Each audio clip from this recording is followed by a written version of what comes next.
Hello, everyone, and welcome to the second meeting of the Planning and Environment Committee, and a Happy New Year to you all. The City of London is committed to making every effort to provide alternate formats and communication supports for Council, standing or advisory committee meetings, and information upon request. To make a request for any city services, please contact accessibility@london.ca or 519-661-2489, extension 2425. To make a request specific to this meeting, please contact pec@london.ca. So moving on to the agenda, everyone. Disclosures of pecuniary interest. I see none, and I would like to advise the committee that Councillor Stephen Turner is unable to join us this evening. He will attempt to join us for the scheduled item 3.5. He is the councillor for the ward for the zoning application. And I don't see Mayor Holder on hand either. He was going to be leaving at 4:30. Given there was an emergent meeting that he had to attend. So I don't see him here, but we do have quorum. So I'd like to move on to the consent items. There are a number of them relating to holding provisions and special provisions, as well as the strategic plan variance report and the building division monthly report for November 2021. Are there any items committee members would like to pull? I see none, so I am looking for a motion. Councillor Lehman, seconded by Councillor Lewis. And are there any comments from committee members? I'm just looking around the table. I do not see any comments. If committee members will allow me just to make a brief comment on, I guess it's the 2.6 strategic plan variance report. As you can see, staff are reporting to the committee on the overall strategic plan progress that was presented to us in November. And of course, you can see there are 92.1% of those items in the work plan completed, with 2.9% flagged as caution. And I just want to bring that to the committee's attention. I always appreciate staff with their reports and giving us further information on some of the items that are flagged. As you can see in the report, one of them relates to the GMIS, and the other two that are flagged are related to the completion of Meadow Lily CMP Phase 2. And of course, that plan is being moved back 2 years, waiting for, I guess, public lands or the lands to come into public ownership. So with that, if we can go and vote to accept the consent items. I don't see any other comments.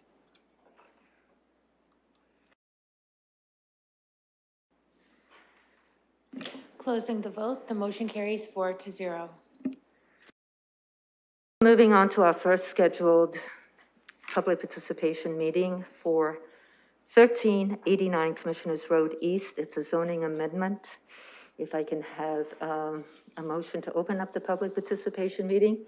Councillor Hillier, seconded by Councillor Lewis. And if we can vote to open up the PPM.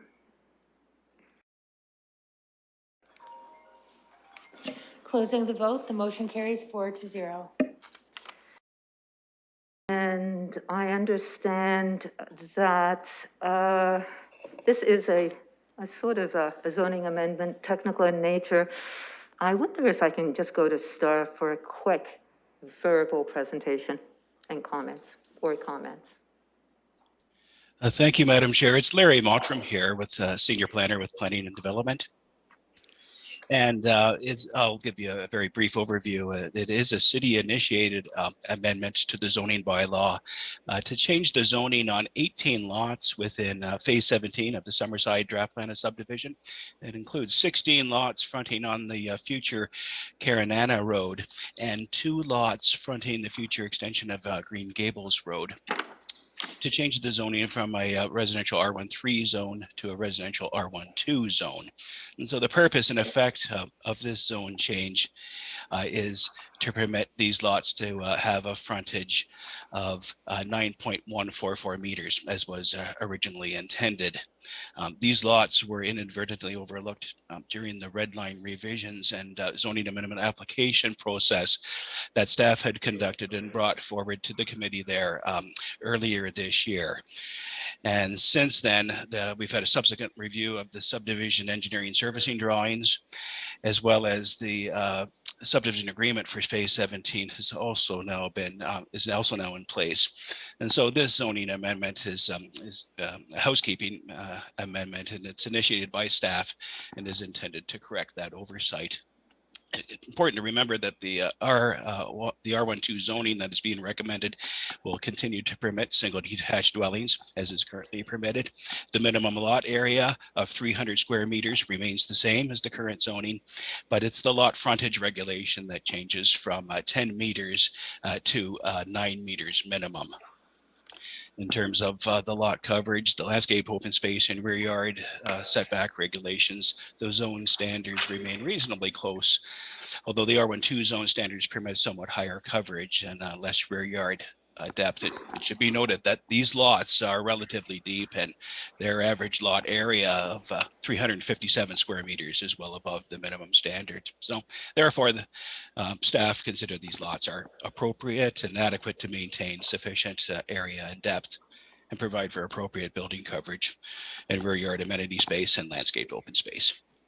So staff are supportive of the amendment. Thank you, Mr. Mottram. Any technical questions from committee members? I see none. I will go to the public. Therefore, is there anyone here that would like to speak to this application? The owner, Wentworth Franks. Mr. Franks? Or, yes, welcome to Planning Committee, and just if you can give your name, and you have up to 5 minutes.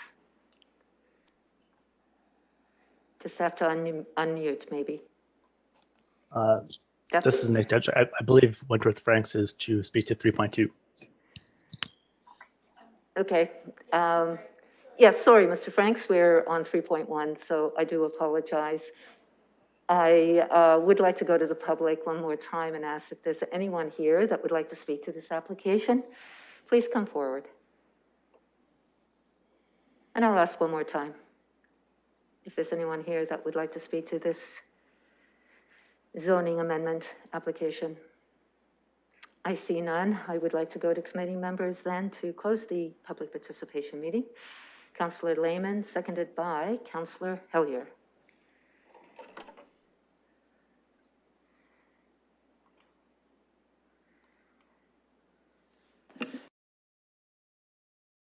To 0. And I'd like Councillor Lehman. I'll move the staff recommendation. And looking for a seconder. Councillor Lewis. And we can, I don't see any further comments. If we can go and vote.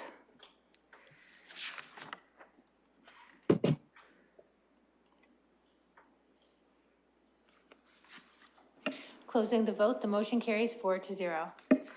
Next up is 3.2, and it is a public participation meeting for 150 King Edward Avenue. I am looking for someone to open up the public participation meeting. Councillor Lewis and Councillor Hillier seconding.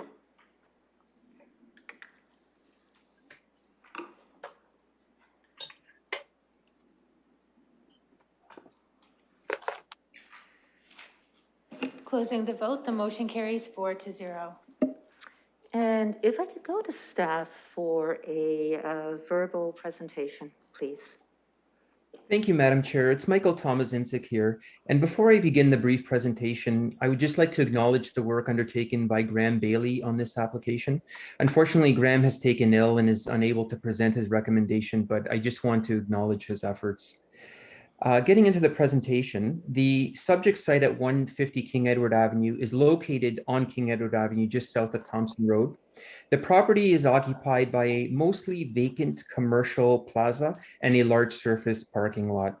The property is located within the shopping area place type in the London plan and in the neighborhood commercial node designation in the 1989 official plan. So both plans contemplate commercial and residential uses. And the property is subsequently zoned neighborhood shopping area 1. If you're able to turn to page 117 of your agenda, you'll see that the applicant is seeking to amend the zoning bylaw to permit a 3-story mixed-use building fronting onto King Edward Avenue with ground floor commercial and office uses, and then 17 residential uses on the 2nd and 3rd floors. And in addition to that, the proposal requests 17 fourplex buildings to the rear of the property with a total of 68 residential units. This will be achieved by amending the zoning of the subject site from a neighborhood shopping area 1 zone to a neighborhood shopping area special provision 3 zone on the front portion of the property where the mixed use building will reside, and then a residential R6 special provision zone for the fourplex properties to the rear. Only one comment was received from the public, and it came from the neighboring commercial property owner expressing support for the residential component, but some concern for additional commercial floor area given the past high turnover rate of commercial tenants. Staff are recommending approval of the application because the policies of both the London Plan and the 1989 official plan support the intensification of shopping areas within residential uses. The reformatted ground floor commercial uses will ensure that the property remains a neighborhood shopping area. The proposed intensity is appropriate for the site and conforms to the policies of both the London plan and the 1989 official plan, and the intensity is compatible with the surrounding neighborhood. And the proposed location and form of the mixed-use building and the fourplexes is consistent with urban design policies. The proposed building— Mr. Tomazinczyk, there's an audio issue. If I could just ask you to pause, and my apologies, Madam Chair. Yes. But I understand that the audio is no longer streaming, so if you could give us a moment to correct that. My apologies again. Thank you for letting us know. So if we can just have a moment of pausing. And I noticed that Mayor Holder is joining us as well for a short moment.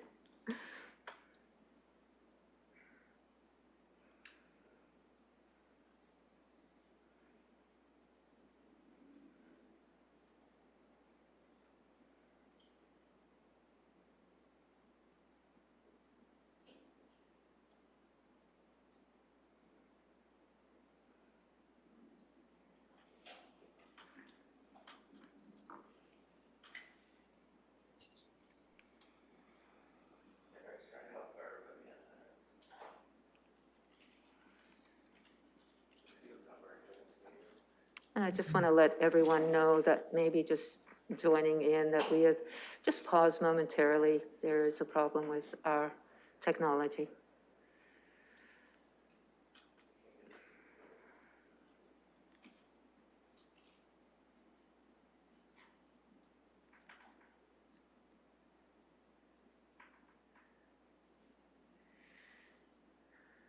Maybe staff can give us a heads up here in the council chambers when we're ready to go.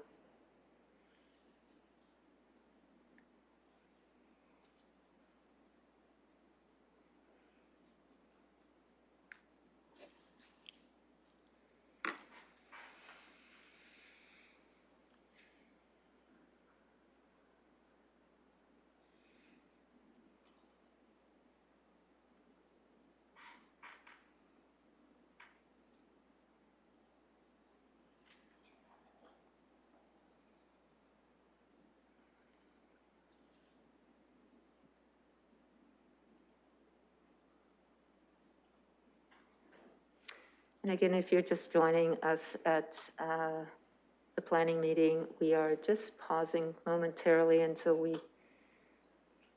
have a moment to look at our technology issues that have arisen.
And again, I just want to let everyone that may be just joining the Planning and Environment Committee that we have just paused momentarily until we deal with some technical issues. We are here, just waiting to move forward.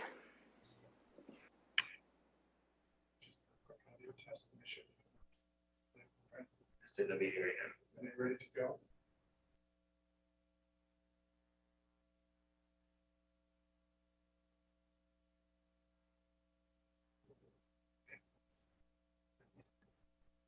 Madam Chair, are you ready to hear from participants in committee room 1 and 2?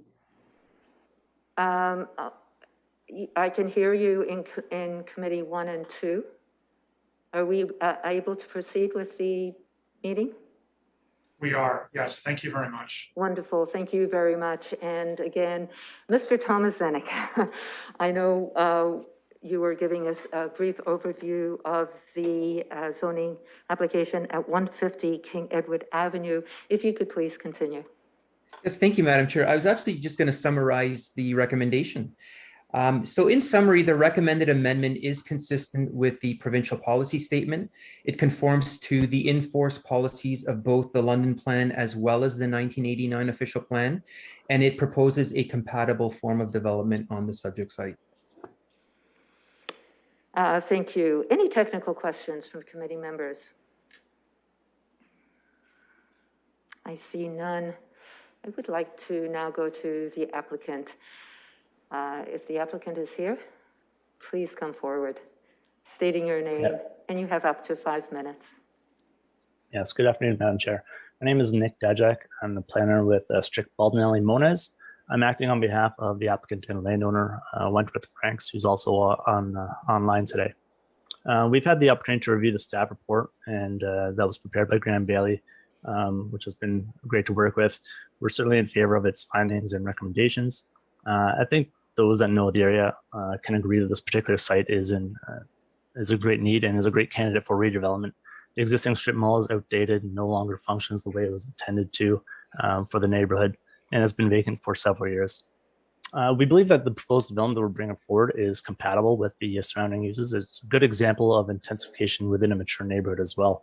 So as Michael Tomzinski explained, there's two parts to the application. The first is a mixed-use building, which would be brought toward the street, brings a smaller commercial footprint, which is more conducive to the neighborhood scale commercial that it's intended for, which is different from the neighborhood comment that mentioned that the former commercial site is not really working.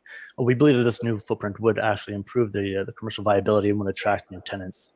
The second part includes the apartment housing and the fourplex units, which are located toward the rear of the mixed-use building. This residential uses provide a range of household types, which would be supported or supportable to housing choice in the Glencairn area, has a variety of floor plans that would be more conducive to the market. So we hope that committee would also be in agreement with the recommendations of the report, supportive of the rezoning application. With its approval, the applicant would be anxious to move forward with site plan approval and its ultimate site development. So thank you for your time and consideration, and I'd be happy to answer any questions.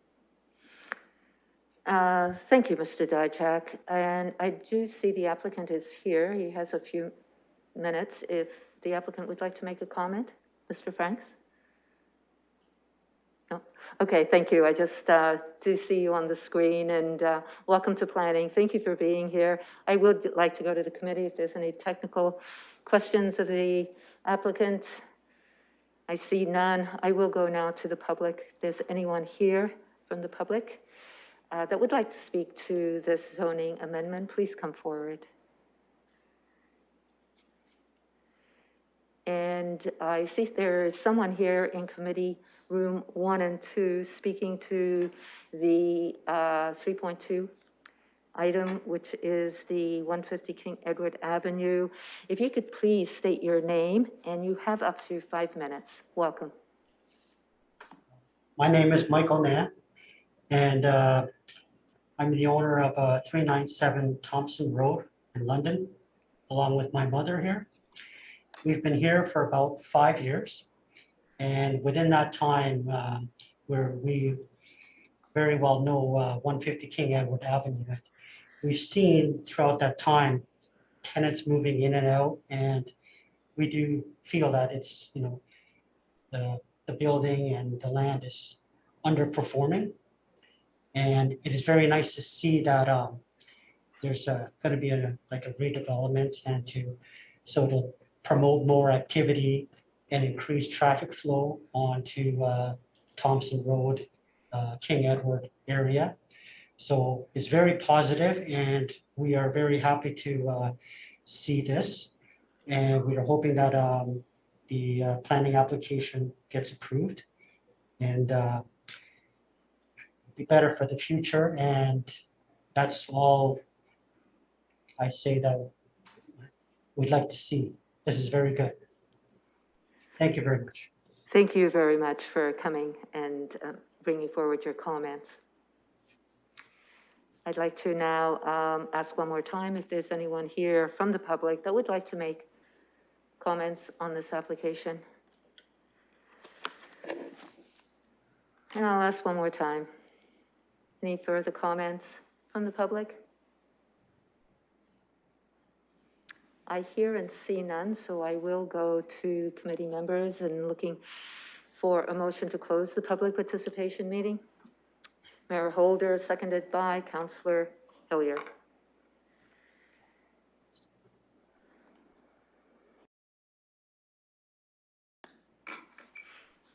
Chair will vote yes. Oh, thank you. Closing the vote, the motion carries 5-0. I'd like to go to the committee for any comments. And I do see Councillor Van Holst here as well. Are you here to speak to this item, Councillor Van Holst? I'll just wait until Councillor Lewis. Thank you, Madam Chair. I'm prepared to move the staff recommendation. Great. We've got a motion on the floor, seconded by Councillor Lehman. And with that, I will go to, if the committee will allow me, and go to Councillor Van Holst. Madam Chair, thank you very much. And I appreciate the chance to speak at your committee, and I thank the members for their support of this application. And I want to acknowledge Mr. Franks for being an ideal landowner, and he's made numerous attempts to revitalize this property, and I think this one is a very promising development. So I'm thrilled to see this go forward. My one question, perhaps through you to staff, is regard to parking. Is there parking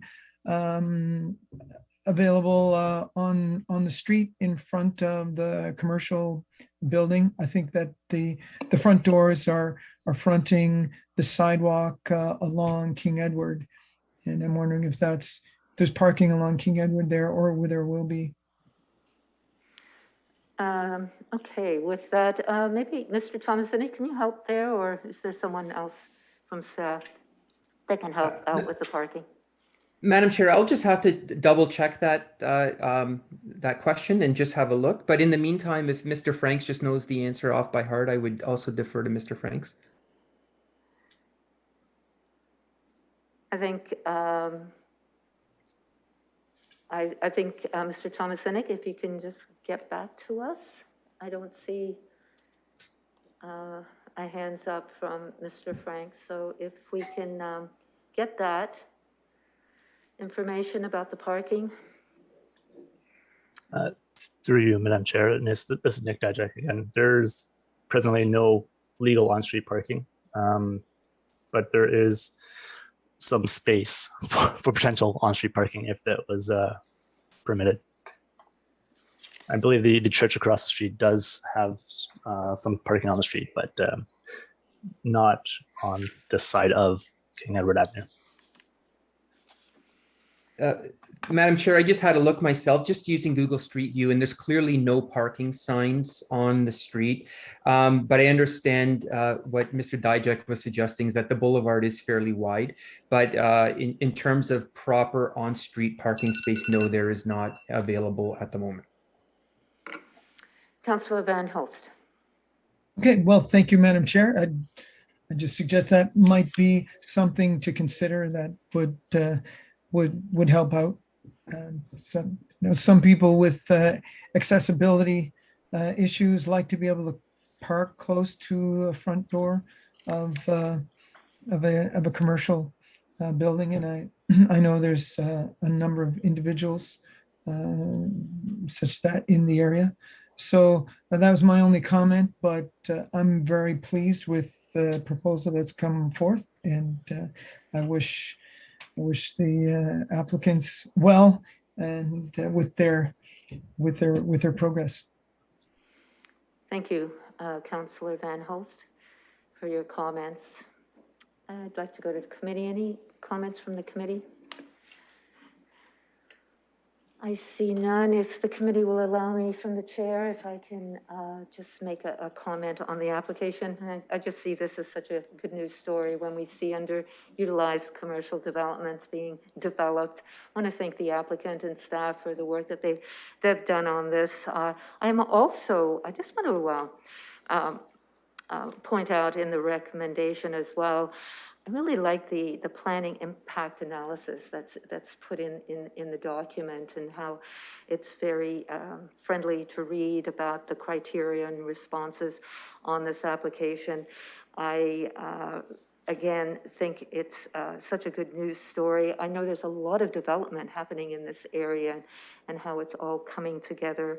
It is such a good news story. So thanks very much to the applicant, very supportive of this application moving forward. And with that, we'll go to the screen. And I'm not sure, but Mayor Holder, if he is still here, I know he has a commitment at 4:30. I don't see that, so if we can vote.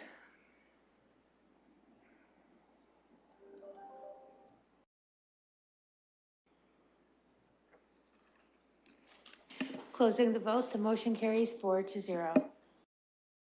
So moving on, and I think we're still on time here for the next public participation meeting, which is 3.3, a zoning amendment on an application at 100 Kellogg Lane. I do want to bring to the committee's attention that we have had an amendment to the zoning bylaw, which is, oh, wait a minute. I'm sorry, that's the wrong item. I just want to bring to your attention, there was something I wanted to add here. But maybe we can start off the public participation meeting by opening it up. I'm looking for someone to move that. Councillor Hillier, seconded by Councillor Lewis. And with that, we'll open up the public participation meeting.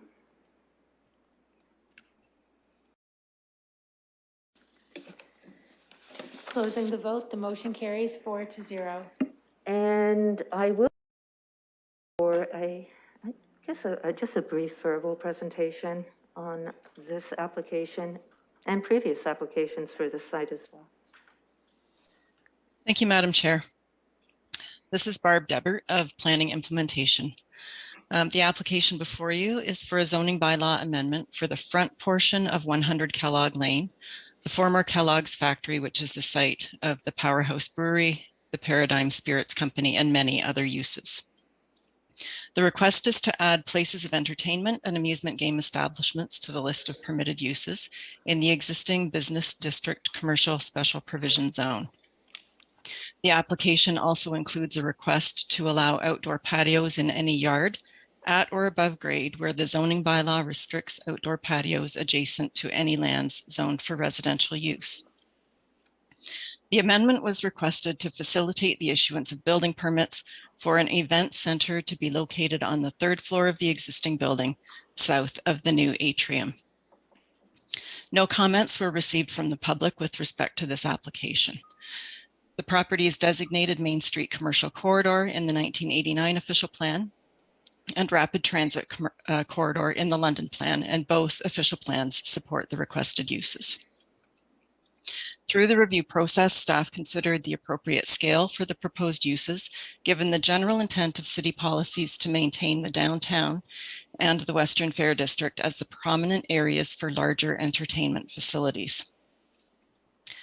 The location and height of patios was not a concern with respect to adjacent residential zones, since the residentially zoned lands are also zoned for accessory parking for 100 Kellogg Lane and are expected to continue to be used for accessory parking to support the subject site. Canadian National Railway initially expressed some concerns regarding the proximity of the new uses to the existing branch line located adjacent to the site, but later revised its comments in recognition that many similar uses are already operating on the site. City staff, however, felt it prudent to limit outdoor patios to areas that are protected from potential noise and safety impacts by the existing main and accessory buildings on the site. The staff recommendation is for an approval of an amendment to the zoning bylaw to add places of entertainment and amusement games establishments as permitted uses, to allow a maximum gross floor area for each of these new uses to 2,200 square meters, and to permit patios in any yard provided they are located a minimum of 65 meters from lands owned by Canadian National Railway. The proposed uses complement and are similar in nature to existing uses on the site and will contribute to the regeneration of the neighborhood and help enhance the cultural identity, neighborhood character, and sense of place by ensuring the continued maintenance and adaptive reuse of a building with cultural significance to Londoners. Staff are satisfied the recommended amendment is consistent with the provincial policy statement, is in conformity with the in-force policies of both the London Plan and the 1989 official plan, and is appropriate for the site. Thank you, and staff are available to answer any questions. Thank you, Ms. Debert. Any technical questions from committee? Councillor Lehman. Through you, Madam Chair, can you give me an idea when we, just on the size and number of people anticipated to be at an event on this outdoor spot, 3 stories up? Ms. Debert?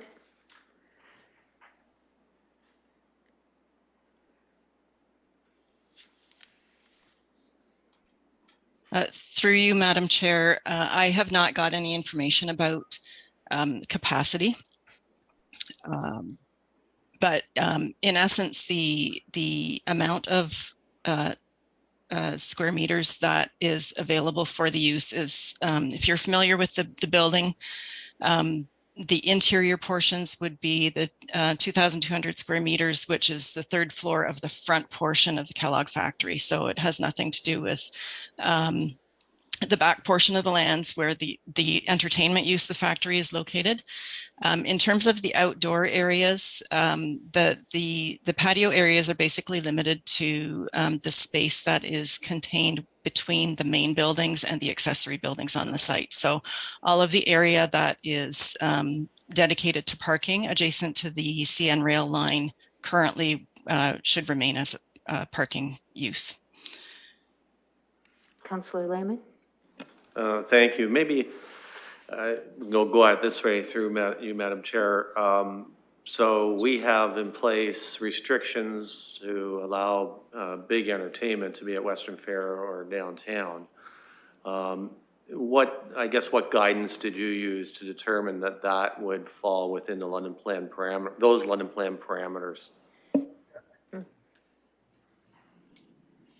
Through you, Madam Chair, we actually don't have a measure in our official plans for what a small scale entertainment use is. However, we do have a measure of what a small scale commercial use is. So we basically use that as our starting point. We also, just from a practicality perspective, considered the third floor of that building to be of an appropriate scale for the use. So the 2,200 square meters slightly exceeds that area. Okay, thank you. Thank you. Any other technical questions? I see none. I will go to the applicant. The applicant is here. Good evening, Madam Chair. Yes. Can you hear me? Yes, I can. Mr. Great. McCauley? Yes. Again, this is Ben McCauley, with Lincoln Preamble Limited, representing the applicant E&E McLaughlin Limited. I'd just like to first thank staff for the excellent presentation. I have no further comments to add at this point, but I'm here to answer any questions. Thank you. Thank you, Mr. McCauley. And any technical questions of the applicant? I see none, so I will move on to the public. If there's anyone here that would like to speak to this zoning amendment, please come forward. I see and hear none. I'll ask one more time if there's anyone here from the public that would like to speak to this zoning amendment. Please come forward.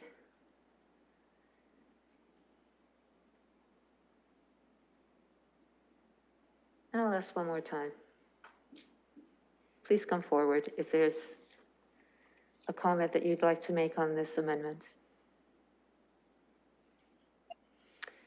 And with... Hello? Yes. Hello? Yes, do we hit this to come forward, is that it? Yes, this is on the amendment on the 100 Kellogg Lane. Are you here to speak to that item? No. Okay, so we are on 3.3. So I'm just asking for public comments on that item only. I see none, so I will go to committee members to close the public participation meeting. Councillor Lehman, seconded by Councillor Hillier. And if we can vote to close.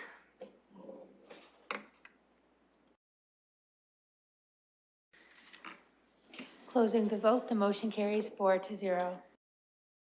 To committee members. No. If we can just mute whoever is not muted, we can hear you. We're just in the process right now of 3.3. Councillor Lewis. Thank you, Madam Chair. I'm prepared to move the staff recommendation, and then I'll just offer a quick comment if we've got a seconder. Thank you. Looking for a seconder. Councillor Hillier. And if you can proceed, Councillor Lewis. Thank you, Madam Chair. Colleagues know that one of the other hats I wear as a councillor is representing our council on the Tourism London Board. I cannot say enough positive things about what the redevelopment of the old Kellogg's factory has meant for the hospitality and tourism industry in our community. And it has done so, from the best of my understanding, at relatively low disruption to the community that surrounds it. And in fact, it's become a bit of a hub of community activity, as well as a place for visitors to the city to visit and enjoy. So I'm excited to see that continued work is happening on redeveloping this property. It's truly becoming a destination both for Londoners and for visitors to our city. And this is another step in the right direction. So I say with both hats on, both as a councillor and as a tourism board member, I think that this is a really, really good news story for the community in terms of moving forward. And I know that might be hard for people to feel that way this particular week with so many things shut down again in the face of the COVID situation. But we are going to get through that, and the time is going to come, fingers crossed, and I know we all are hoping that it's not the too far distant future when these places are going to reopen, and seeing this redevelopment happening there is one of the leading locations for London where that kind of revitalization is happening. So I'm going to be supportive of this and very excited to put it on the floor today and move it. Thank you for those comments, Councillor Lewis. Any other comments from the committee? I see none. And with that, if we can proceed to vote.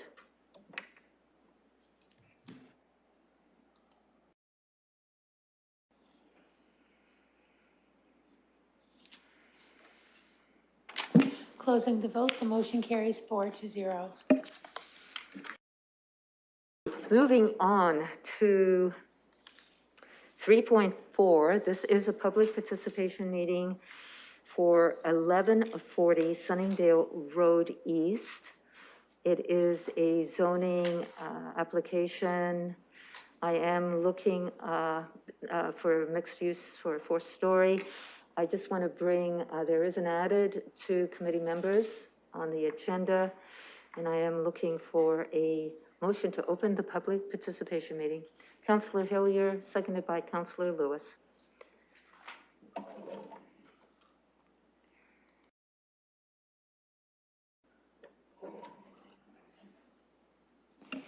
Closing the vote, the motion carries 4-0. To go to staff, there is a verbal presentation on this application. I can go to staff. Good evening, committee. It's Melissa Campbell, Senior Planner for the City of London.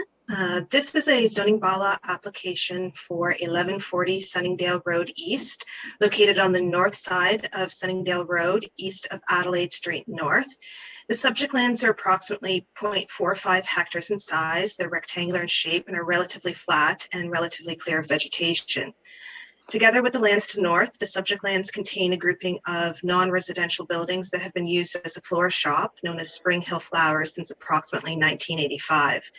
The subject lands have been involved in several planning and development applications over the years, most recently to sever 12 lots for future single detached dwellings fronting onto the south side of Waterwheel Road, and to convey a portion of the neighboring property at 1154 Sunningdale Road to the subject lands. The purpose of the current zoning bylaw amendment application is to permit and facilitate the development of a 4-story mixed-use apartment building consisting of 42 residential dwelling units and 250 square meters of convenience commercial space on the ground floor. 64 parking spaces are proposed to be provided underground for the residential use, and 10 surface parking spaces are proposed for convenience commercial uses. The applicant is seeking a zone change from a convenience commercial special provision CC 14 zone to a compound convenience commercial special provision R8 special provision bonus zone. The proposed special provisions include adding a florist shop restricted to a location within an apartment building and without a drive-through facility as an additional permitted use, in addition to the convenience commercial uses that are standard permitted uses in the CC4 zone. They are convenience service establishment, convenience store, financial institutions, and personal service establishments, also within an apartment building and without a drive-through facility. Incidentally, these are all permissions that are currently permitted under the existing CC14 zone in a standalone retail building. The special provisions also include a maximum gross floor area of 250 square meters for all permitted commercial uses, a reduction in the minimum parking rate of 1 space per 25 square meters for all permitted commercial uses. This is where the most onerous standard minimum parking rate amongst the existing permitted convenience commercial uses is 1 space per 10 square meters. Also, as a special permission, is to increase the minimum front yard depth to 22 meters, which maintains the built street wall created by the Window Street context along Sunningdale Road East. Also, as a special provision, is a reduced east interior side yard setback of 3 meters, whereas the minimum interior side yard depth of 6 meters would be required based on the proposed height of the building. This reduced east interior side yard setback allows for the proposed building to be situated away from the existing single detached dwellings to the west. As a special provision, the applicant is also proposing an increased minimum rear and west interior side yard setback expressed as a rate relative to the building height. Based on the proposed height of the building, it would allow for a 13-meter setback, whereas the standard rate would require a 6-meter setback. This increased yard depth is intended to minimize and mitigate the impacts of the proposed development, including shadow impacts on the planned and existing single detached dwellings to the north and to the west of the subject lands. Underground parking ramps are also proposed to have a minimum setback of 3 meters from all yard lot lines to provide sufficient space for a landscape buffer, including tree planting. And there is a proposed increase in the maximum height of 16 meters or 4 stories, whichever is less, whereas a maximum height of 13 meters is permitted by the R8 zone variation. The lands are designated medium family residential in the 1989 official plan and neighborhoods fronting onto a civic boulevard in the London plan. Low-rise apartment buildings are contemplated as primary permitted uses in the multifamily medium density residential designation, and convenience commercial uses are contemplated as a secondary permitted use. The London plan contemplates low-rise apartment buildings as a primary permitted use in the neighborhood's place type fronting onto a civic boulevard. The 4-story height of the proposed apartment building conforms to the maximum building height in both the 1989 official plan and the London plan. Commercial uses, such as retail, service, and office uses, are contemplated as standalone uses or as mixed-use buildings as secondary permitted uses at intersections of 2 major streets in the neighborhood's place type in the London plan. The subject lands are not located at the intersection of 2 major streets, and the proposed mixed-use building, in particular, the proposed convenience commercial use, may in the future be non-conforming to the London plan. However, at this time, the neighborhood's place type on map 1 are subject to appeal, and the neighborhood's policies are informative but not determinative for the purposes of this application.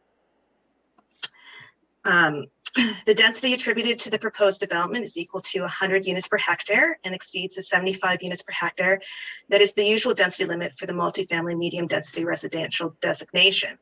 A bonus zone is proposed to permit an increased density in return for 2 one-bedroom affordable housing dwelling units, a minimum of 80% of the required parking spaces to be provided underground, and a minimum of 5% of the required parking spaces to be fitted with electronic vehicle charging stations and elements of exceptional site and building design. In terms of the public comments, there was relatively low a number of comments received. There were 3 written comments received on this file. One was provided over the weekend, and I believe the committee members may have received that by email. The concerns expressed included the change from the prior proposal for a commercial plaza or strip mall to the current proposal for an apartment building. The proposed apartment building being too intense, including height and shadow impacts, security, noise, traffic and parking constraints and congestion associated with the increased population in the area, and traffic from the proposed development being directed through the local streets internal to the neighborhood. As noted above or previously, the proposed north and west yard depths are proposed to be increased to exceed the standard requirements of the zone, that's of the R8 zone. As such, all components of the proposed building will be contained within a 45-degree angular plane, such that they provide for a gradual transition of height over the distance or the depth of the subject lands, rear and west interior side yards.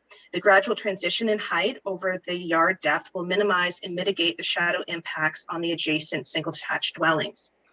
A sun shadow study was submitted in support of the application using industry standard modeling practices to illustrate how the sun moves across the proposed development and the resulting shadow impacts on adjacent properties. Apart from the winter solstice, when the shadows are at the largest and longest, the shadows associated with the proposed development are contained on the site most of the day. The proposed development shadowing the existing single detaches to the west during the winter solstice occurs at 9 a.m. in the morning, but 3 hours later, through the shadow study, we can see that there are no shadow impacts. Balconies are also proposed on the north and south elevations and are inset to screen views to the existing single detached dwellings to the west. Consistent with past municipal council direction on the matter, the current zoning bylaw amendment application does not contemplate the completion of the window street network across the front of the subject lands to connect the east and west legs of Pleasant View Drive for vehicular traffic. The vehicular access to the proposed development will be directly from Sunningdale Road East. As such, the proposed development is not anticipated to add new automobile traffic to local streets. With respect to concerns that providing a pedestrian connection would provide for parking on the local streets, the route through the neighborhood is circuitous and not direct, and as such, adverse parking impacts are not expected to result from the proposed development and the pedestrian connection. Transportation planning and design requested a parking reduction study to justify the reduction in the convenience commercial parking rate.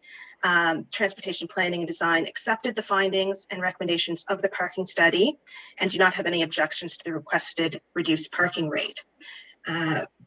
There was also no comments received from transportation planning about the proposed development affecting adversely the design function or capacity of Sunningdale Road East or other major streets in the area. The staff are recommending approval of the requested zone change.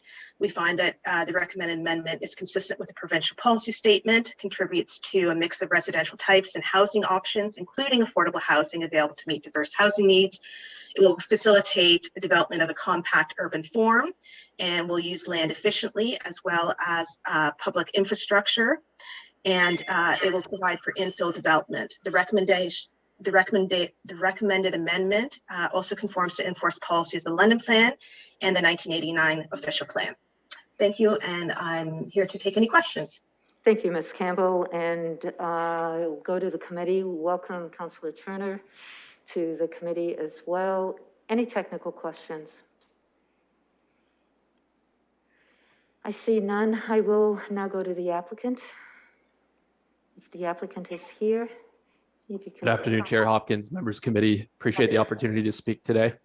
My name is Mike Davis. I'm a partner with Civic, and actually we're a brand new urban planning and design studio based here in London. Really excited to be here with you this afternoon and look forward to these opportunities to work with you in this capacity over this term of council and well beyond. Here today representing our client, Royal Premier Developments, who are the owner and developer of this project at 1140 Sunningdale Road East. Also, while I'm here, I want to acknowledge the team at Z Architecture, who's been a key member of our project team and have brought to life the building design that we're bringing forward today. This is a significant milestone for what we intend will be a really interesting new infill project in Northeast London. We're fully in agreement with the recommendation report from the planning staff, and specifically, I'd thank Melissa Campbell and also Mike Corby for their guidance and working with us to get to this point. And of course, the rest of the team at the city who played a role in that. This is a project that we've been working on for the better portion of 10 months with Royal Premier Developments. And just to give you a little bit of insight in terms of our approach and mindset in tackling this project, it really centered around, firstly, how do we make best use of the remaining portion of this site in a way that's going to contribute positively and add to the housing stock in North Stony Creek. In doing so, how do we be sensitive to the context of the site and come up with a design that fits well with what exists and what's planned in the area?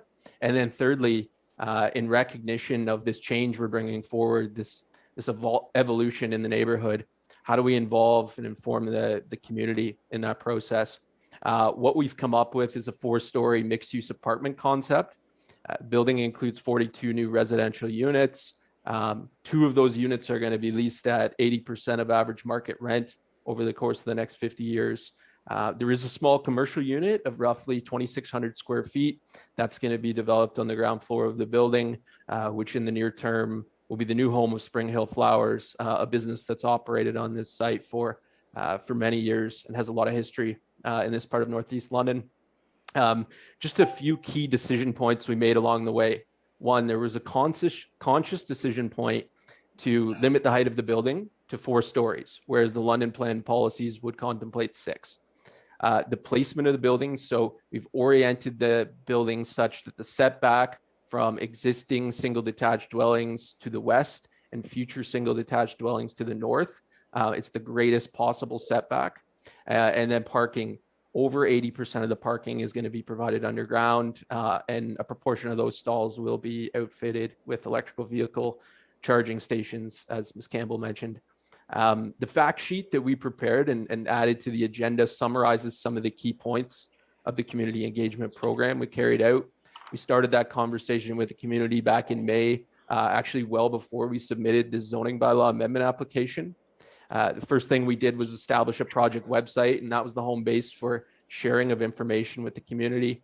We did a postcard drop, 230 homes in the surrounding area on 2 occasions, hosted 2 virtual community information sessions. Through the course of that program, we know that we had 457 unique viewers visit the project website. So this truly has been seen by a large proportion of those in the area. We accomplished a substantial reach with that program. Those are just some of the key points, I think, of the project and of the process that we wanted to bring to your attention. I know Royal Premier Developments is extremely excited about this milestone today, and then also moving forward with this project and making it a reality. Appreciate your time, and certainly I'm available to answer any questions that you might have. Thank you, Mr. Davis, for being here. I'd like to now go to the public. If there's anyone here that would like to speak to this application, please come forward.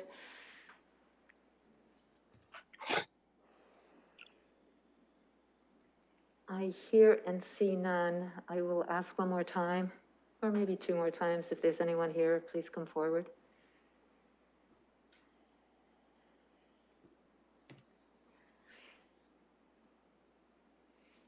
And I'll ask one more time. I see a number of people here. I want to make sure we're going to be speaking to the right application.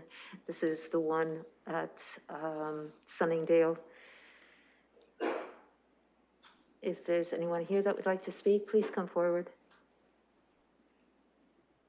I hear and see none. I will go to committee members to close the public participation meeting. And with that, Councillor Hillier, seconded by Councillor Lehman. If we can close the public participation meeting.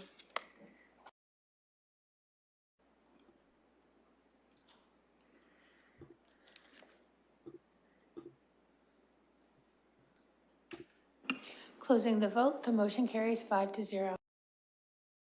I see the ward councillor, Councillor Cassidy, is here. Welcome. And I will go to committee members first.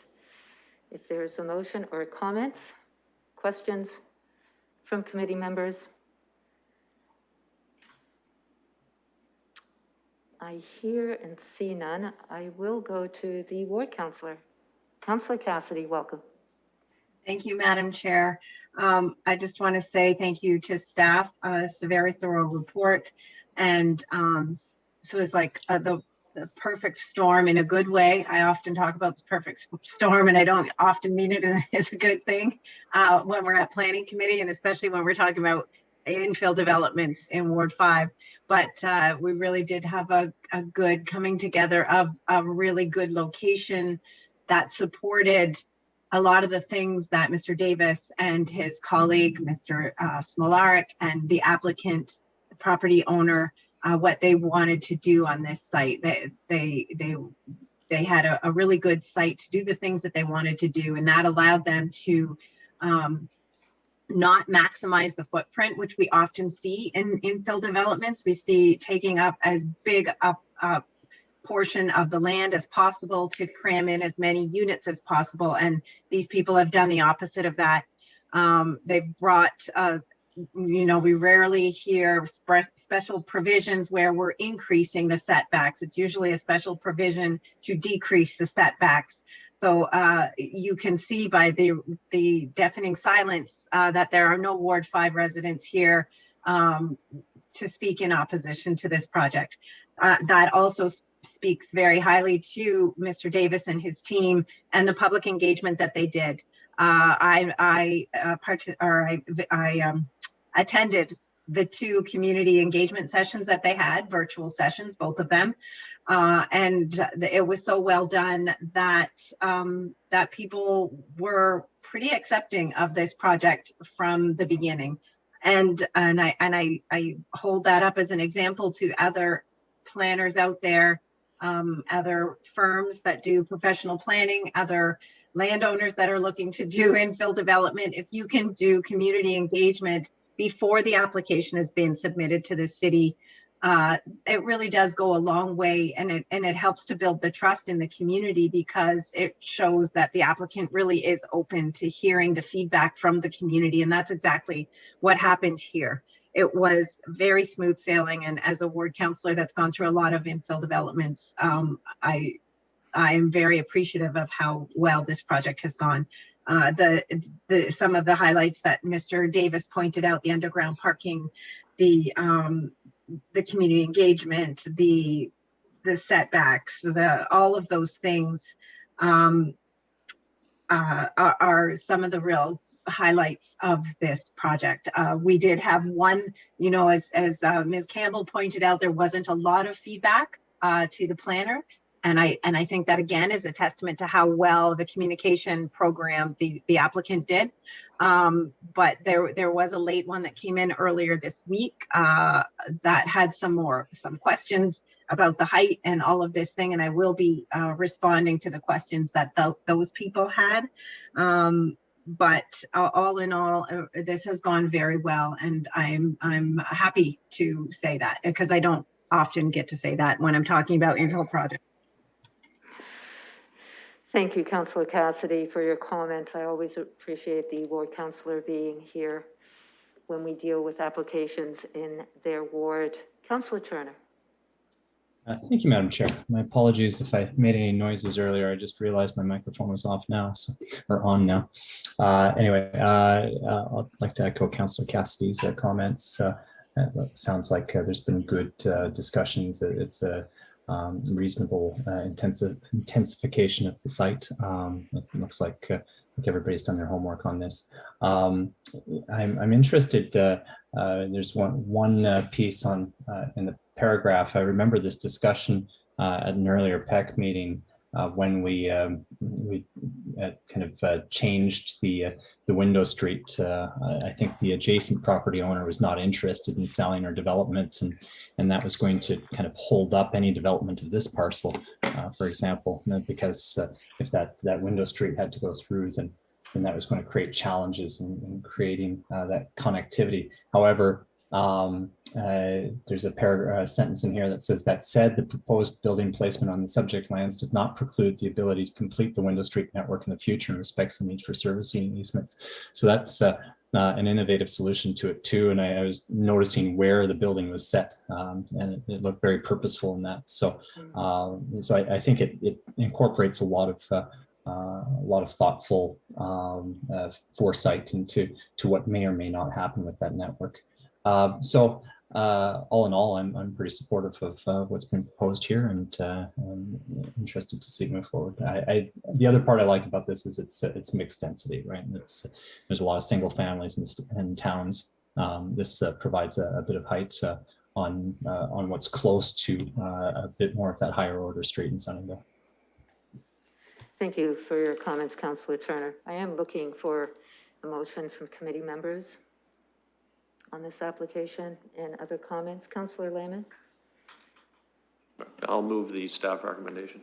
And if I can get a seconder on this one, Councillor Hillier, and I see no other comments. If the committee will allow me just to make a brief comment. First of all, I'd like to welcome a planner, Ms. Campbell, back to Planning and Environment Committee. It's good to have you back. And I also just want to thank the applicant for the work, and also for that community engagement. And I want to echo Councillor Cassidy's comments about the importance of doing that, especially with infill developments.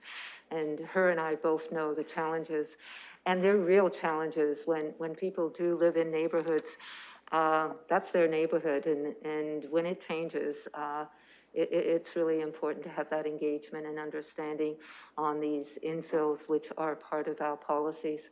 So I want to thank the applicant and really the novel use of how, echoing Councillor Turner's comments as well about that Windows Street network and how that was, they were able to make that work.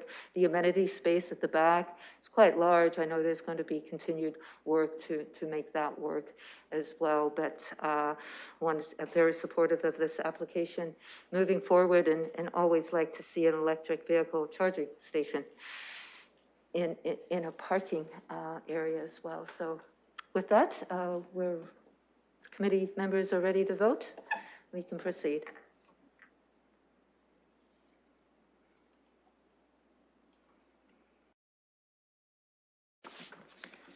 Closing the vote, the motion carries 5-0.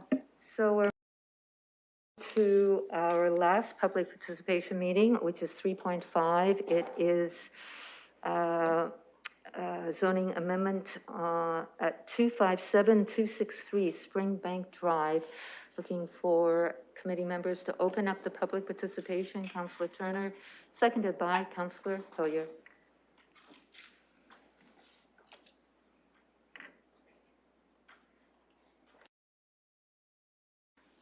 Closing the vote, the motion. And as we proceed, I know staff do have a presentation I would like to bring to committee members' attention. We have had some added as well. And with that, I'll go to staff for a presentation.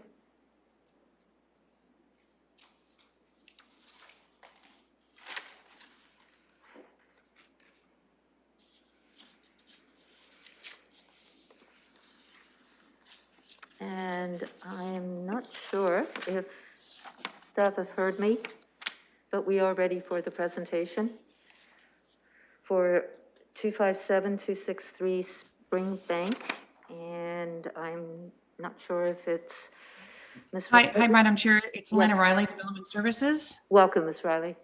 Sorry, I actually had my headphones on and I was I had started the presentation and was off and away and didn't realize you could hear me. So we can hear you now. So please proceed. I do apologize for that. So thank you, Madam Chair.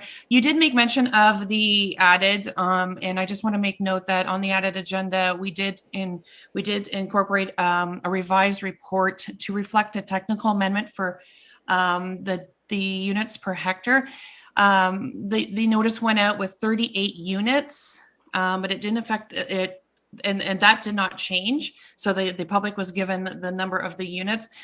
There was just a technical error on the 136 to the 137. So that is why that revised report is in there to reflect that.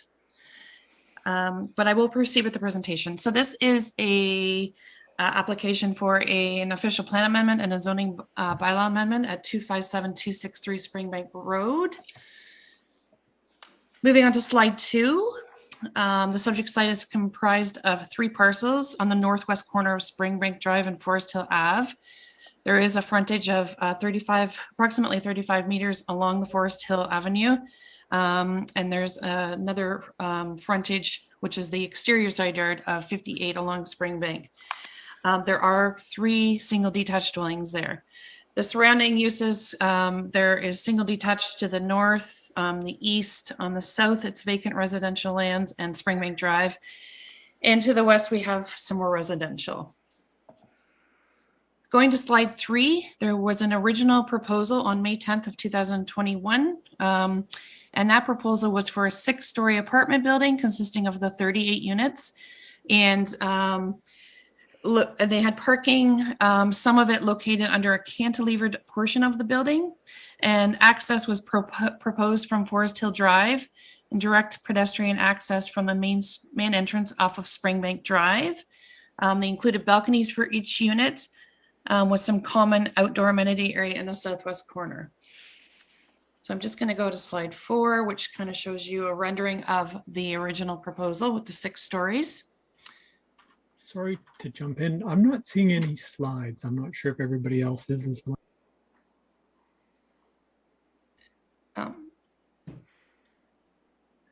Through you, Madam Chair, if I might. So, they're on the city's website. They're not being presented on the screen. Moving on to slide 5. The applicant submitted a revised application with regards to response. They did have a community meeting, reached out to the community. So they responded to that, and they also were responding to some slight design modification to address some urban design and site design requirements. The revised proposal did not change the number of units. However, it did specifically address stepping down the northerly side of the building to 5 stories with a terrace on top. The special provisions for this were also changed to reflect Forest Hill as the legal frontage. So we have the request was for an exterior side yard of 0.3 meters, whereas 10 is required, and that would be the Springbank Drive frontage, just to make it clear. A minimum front yard setback of 2, whereas 8 is required, and that is the Forest Hill frontage. And an exterior or an interior side yard setback, which is the parking area, and it's kind of like a L-shaped at the top, 15.5, whereas 26 is required. They also asked for a reduction in parking, and they were asking for a maximum balcony projection of 0.6 from the exterior side yard. Looking at slide 6 is the revised rendering, which does show the 5 stories at the rear and the 6 at the front. So looking at use with regards to this application, the site is located on the urban corridor place type, does permit apartment buildings in keeping with the London plan. The recommended development does have a different intensity and built from the existing surrounding development, but through the analysis and review of this application, it can be developed on the subject site in a way that is appropriate for the site and compatibility of the adjacent neighborhood. Looking at the proposed residential in looking at the 1989 official plan, it is auto-oriented commercial corridor. And this does not allow for the residential uses. That this is where the official plan amendment comes in to recommend a specific area policy to align with the London plan. Looking at the intensity, looking at the London plan, it's in the urban corridor place type as mentioned. It allows minimum of 2 stories, maximum of height of 6 stories, and they could have applied for a bonus zoning for 8 stories. So looking at this, they are proposing the 5 and 6 story apartment building, the 5 on the northerly half, the 6 on the southerly, and it is in keeping with these permissions in this place type. The development is sensitive to the adjacent land uses as a result of the building orientation, the landscaping, and the proposed setbacks from the sensitive residential uses, which does create a compatible development at a human scale along Springbank Drive and Forest Hill, resulting in a comfortable pedestrian environment. The proposal will also help to implement the vision of the urban corridor place types in the London plan with respects to creating additional intensity in these certain areas. It is a desired development pattern because of the compact and transit-oriented mixed-use corridor. To touch on form, the proposed building is oriented and brought up to the corner close to Springbank and Forest Hill. There is particular emphasis placed on the lot's corner location and the building at the intersection of Springbank and Forest Hill, which does help to define the street edge and encourage a street-oriented development. The proposed building placement and reduction in height to the northerly, combined with the large setback, does provide a suitable relationship with the proposed development in the area and does help to mitigate with the compatibility concerns. Additional buffering will be provided through the appropriate fencing, screening, trees, and that can be dealt with at site plan approval. And then I just want to make mention, there's a lot of public concern with this application. I put some general comments here together in a slide, and I just want to touch base on just to give you a general idea of what the public concerns were. They are indicating that the proposed building and density and form are not in keeping with the area. They are concerned with the compatibility, the increase in traffic and parking, perceived decrease in property value, lighting, privacy, noise, parking, access, and wildlife, to name some. And I'm sure you're going to hear this through their presentations today. So moving forward, the The recommended amendment is consistent with the provincial policy statement and is conforms to the enforced policies of the London Plan, including the urban corridor place type policies. Proposal facilitates the development of an underutilized property and encourages appropriate form of development. And the form and design will fit within the surrounding area while providing a high quality designs standard. So staff have put forth a recommendation for approval. Thank you. Thank you, Ms. Riley. Any technical questions? Committee members? I see none. Councillor Turner? Thanks, Madam Chair. Just a couple quick ones. First, I understand the front yard setback reductions kind of serve twofold. One is that the right of way for or the road allotment for Springbank Drive has a fairly significant section that's in the public realm rather than just what we see right now. And the second part to it is that the rear yard setback is reduced as well, but that reduction in the front yard setback allows for an increase in the rear yard setback that would normally be there if it had to adhere to that front yard setback requirement. Could you talk a little bit more about that, Ms. Riley? You talked about it fairly well. I just wanted to emphasize that a little bit more and get some clarity on it. Through you, Madam Chair. So for this development, it is on the corner of Springbank Drive and Forest Hill Ave. The frontage is defined with the smallest portion. So therefore, Forest Hill Ave is the frontage for this property, not Springbank Drive. So looking at that, then if you look for the rear and you look at the site plan, the rear is adjacent to the properties along Springbank Drive, which are zoned commercial. So there's certain zoning requirements for commercial versus residential zones. This one would go with the commercial. And then you're going to look at the interior side yard, which is the parking lot area, which is adjacent to the single family homes to the north. The exterior will be Springbank Drive. Does that help to clarify everything? Yeah, that helps. Then I guess the question then is the north setback. So I guess that's the north side yard setback, and versus it's the south side yard setback, which is that reduction and getting pretty much as close to the road allotment as possible, while providing maximized space at the what's the rear of the building or the side yard setback on the northern aspect. Is that correct? Yeah, through you, Madam Chair, I just want to make note that there's a site triangle, and that is the number that is triggering that setback for that exterior side yard. Great. Okay, thanks. And the second question, it'll probably come up in the discussions from the community. What are our shadow standards? There's no shadow studies with this this application that we can see, but I have heard from some residents about concerns about the shadows. Is there a time period under which property is generally allowed to be under shadow or discouraged from being under shadow as a result of a development?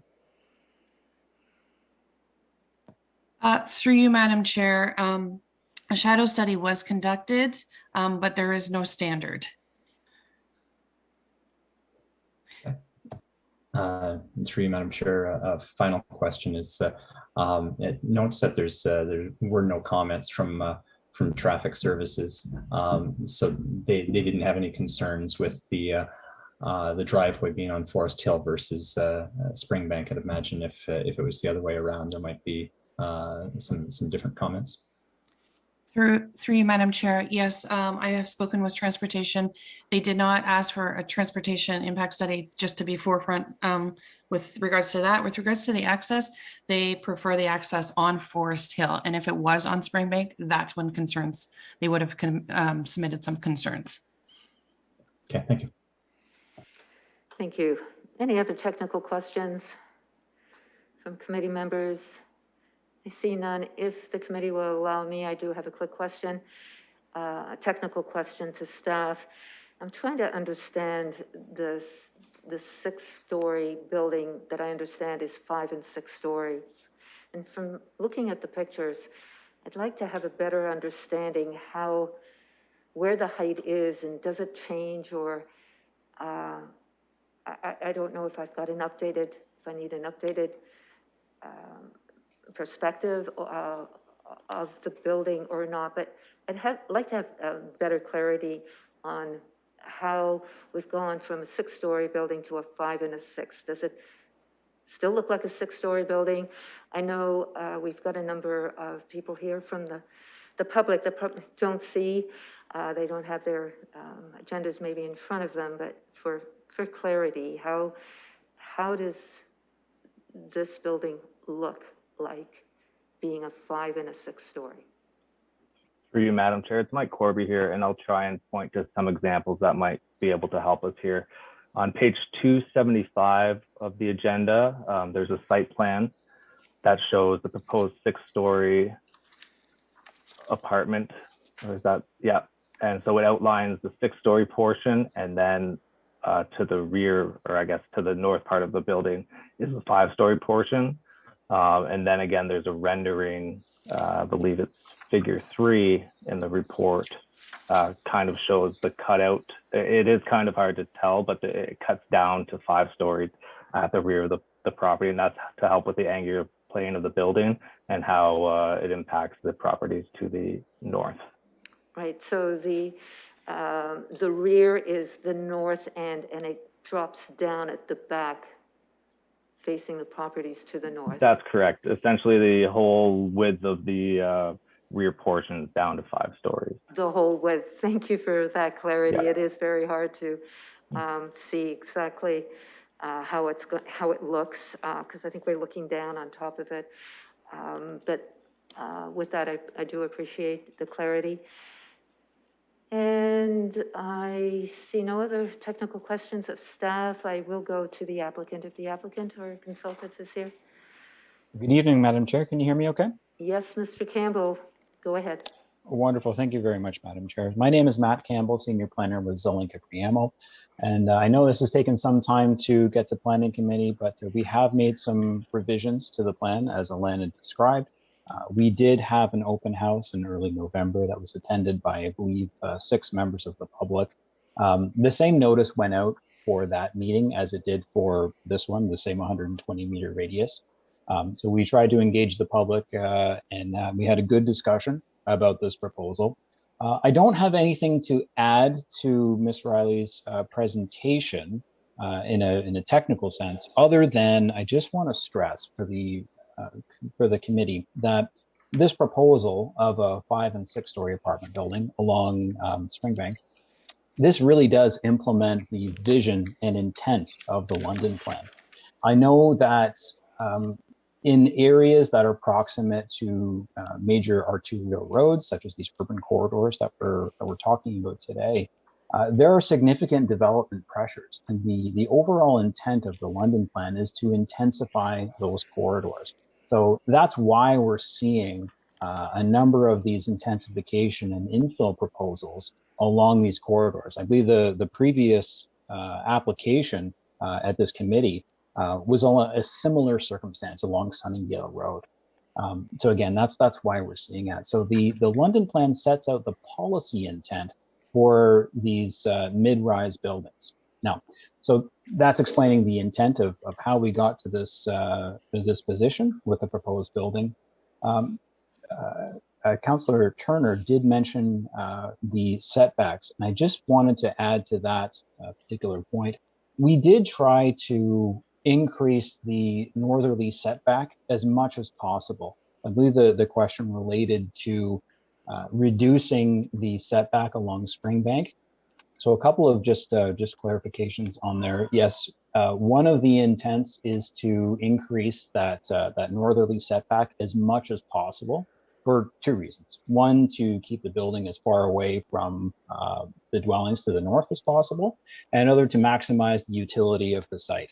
There's a significant road widening that's being taken at that location, and if you refer to some of the renderings, that road widening is pretty evident. And if you look at the actual site plan, Even though the building is located very close to the lot line along Springbank, it's actually going to be located behind the building, the established building line on Springbank, again, specifically because of that road widening. I know that there are a number of concerns regarding compatibility and screening and landscaping and tree preservation for the site. I did want to make it publicly known that a fulsome landscape plan will be required through the site plan approval process. And our firm has been responsible for some of these infill projects that have used large caliper trees, and not just a regular 6 foot tall tree that would be implemented through the site plan process, but large 15 to 20 feet tall evergreen trees that provide some instantaneous, robust screening.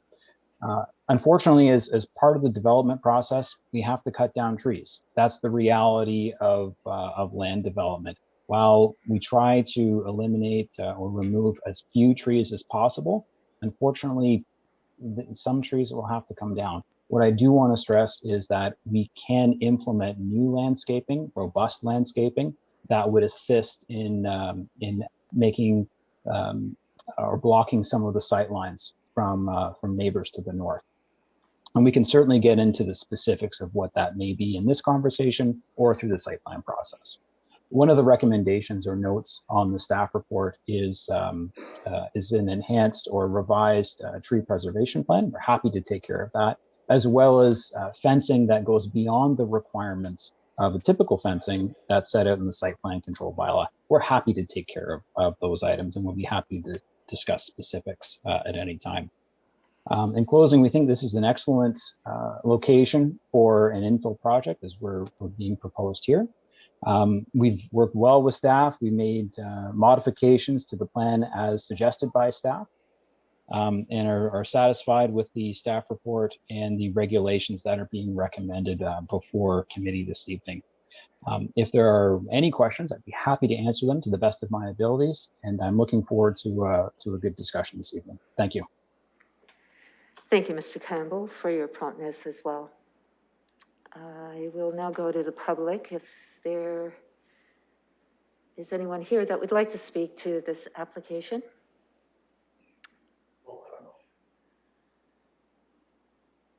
If you could come forward and state your name first, if you can make, I'm not sure who would like to speak first, but maybe I'll go to the clerk.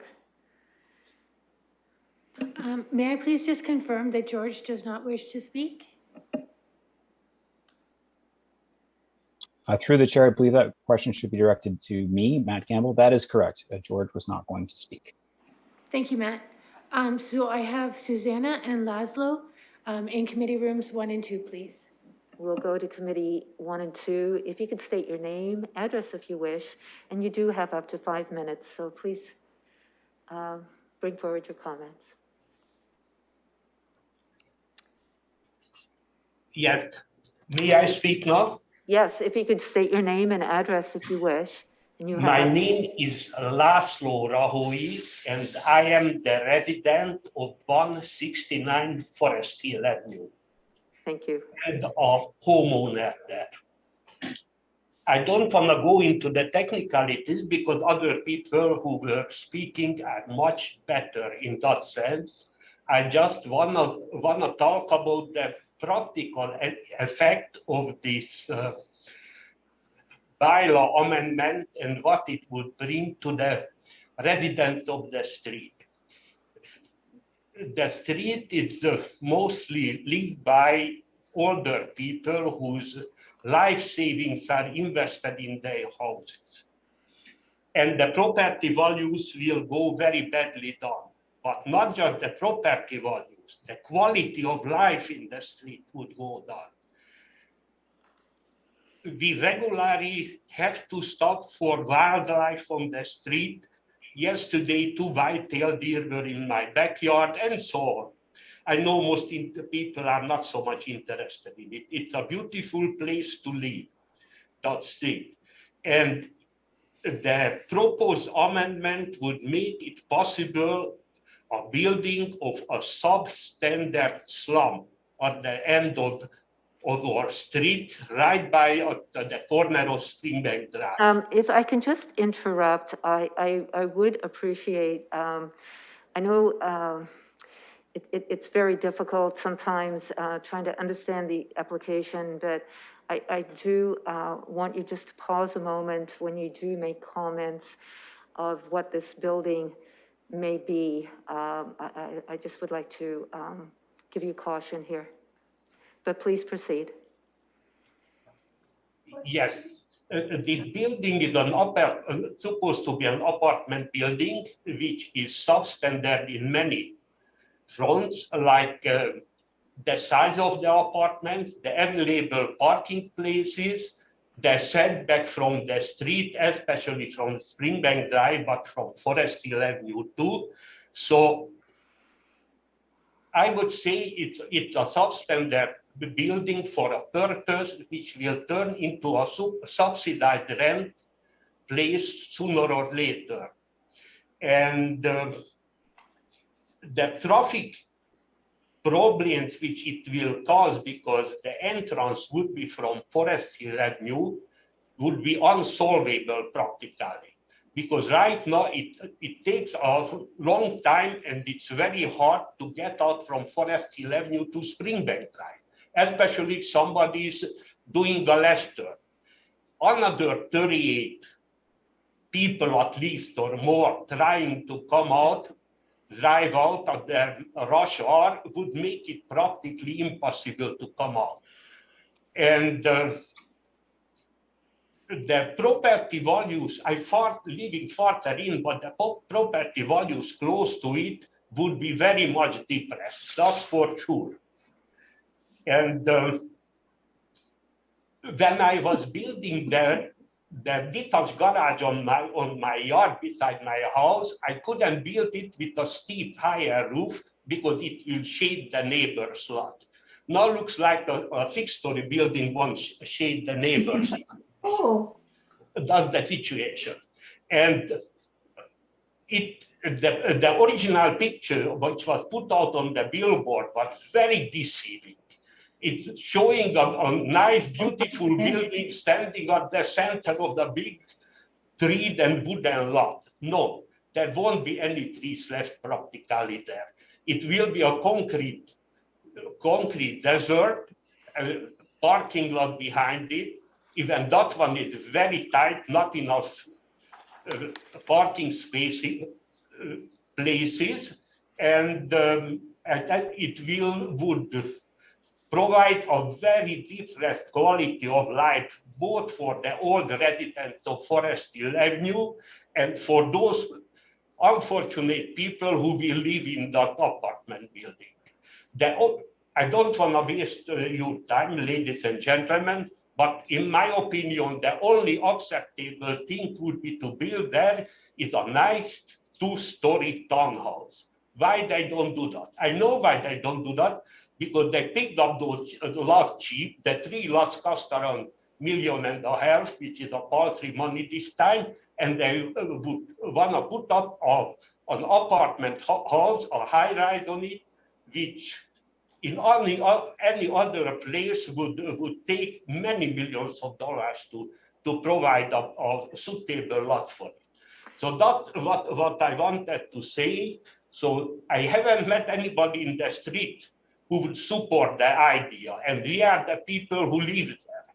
We are taxpayers and voters, so please don't forget it. Thank you for your time and your patience. Thank you for attending too. And I'd like to find out who is next up to speak. Elaine? Elaine, if you can unmute and give your name and address if you wish, and you have up to 5 minutes. My name's Elaine Pevzevicius, and I live at 163 Forest Hill Avenue. I did send in my latest queries. There were a lot of questions about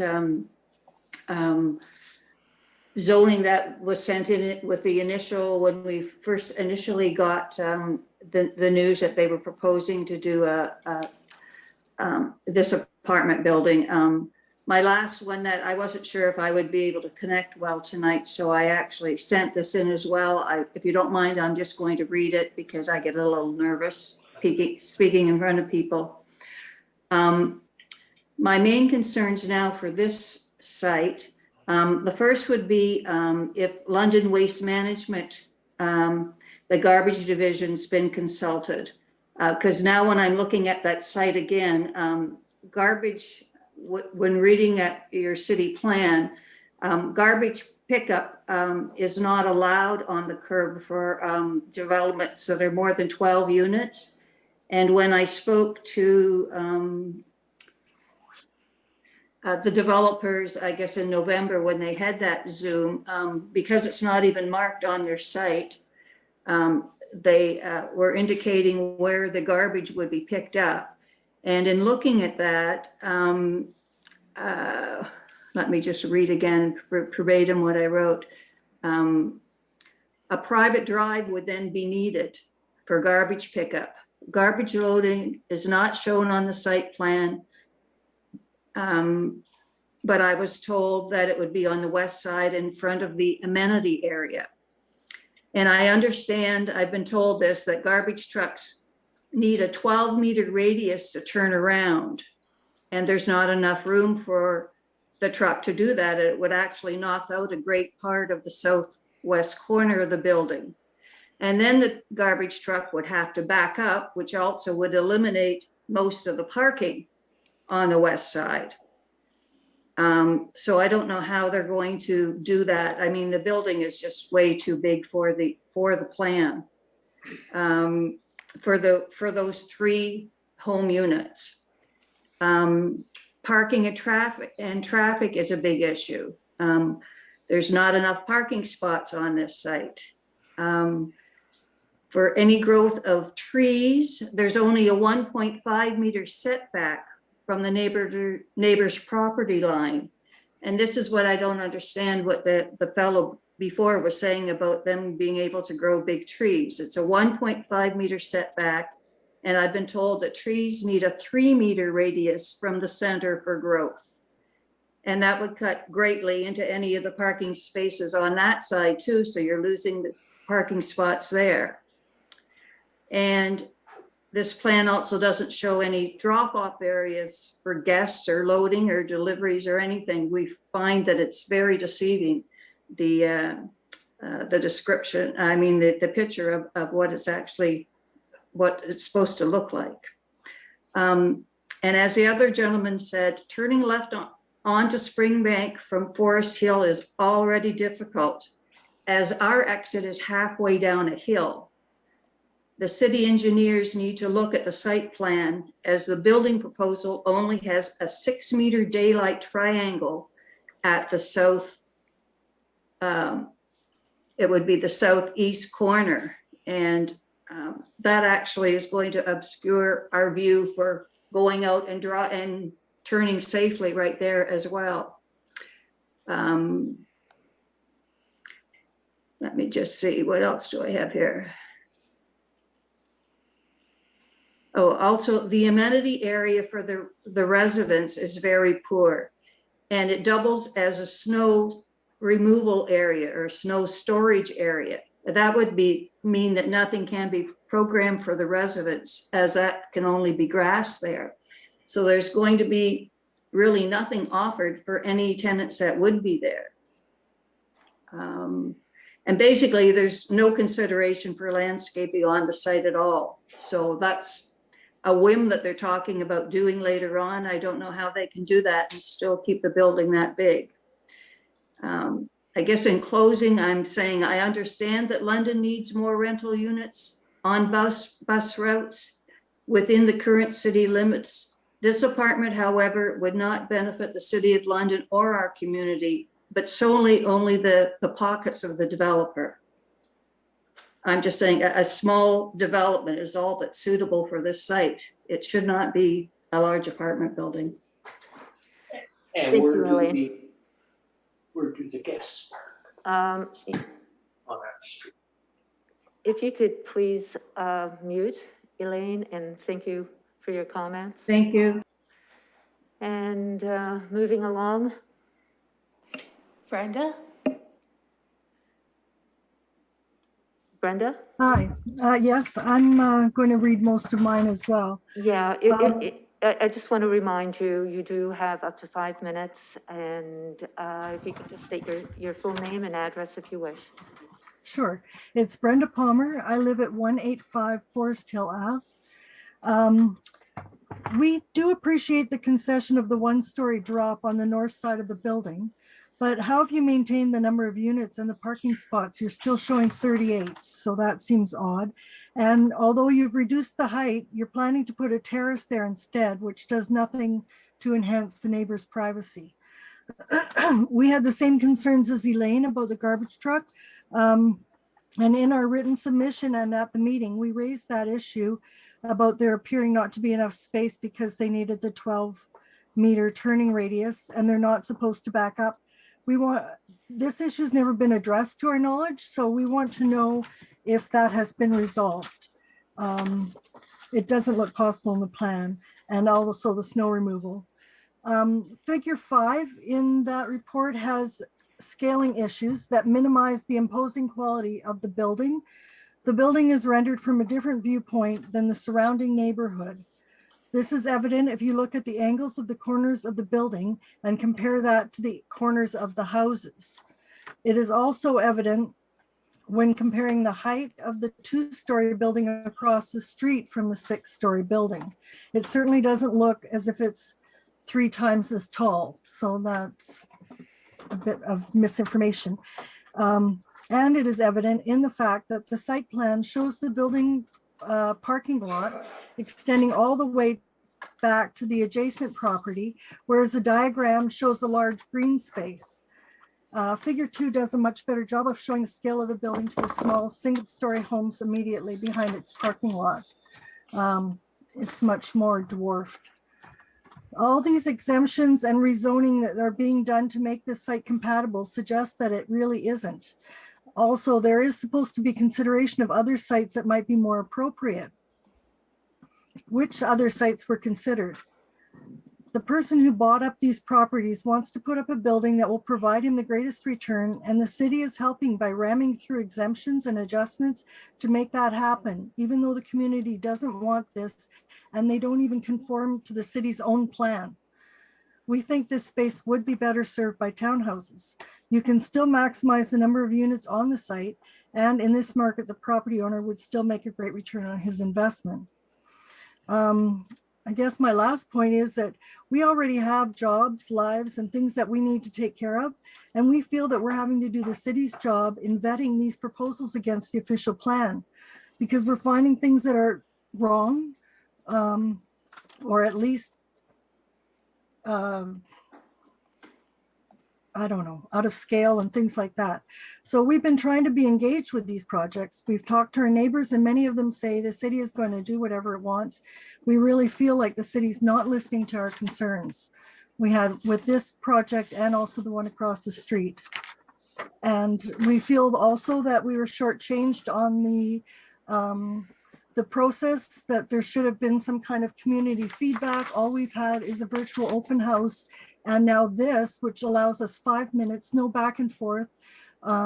It's inappropriate.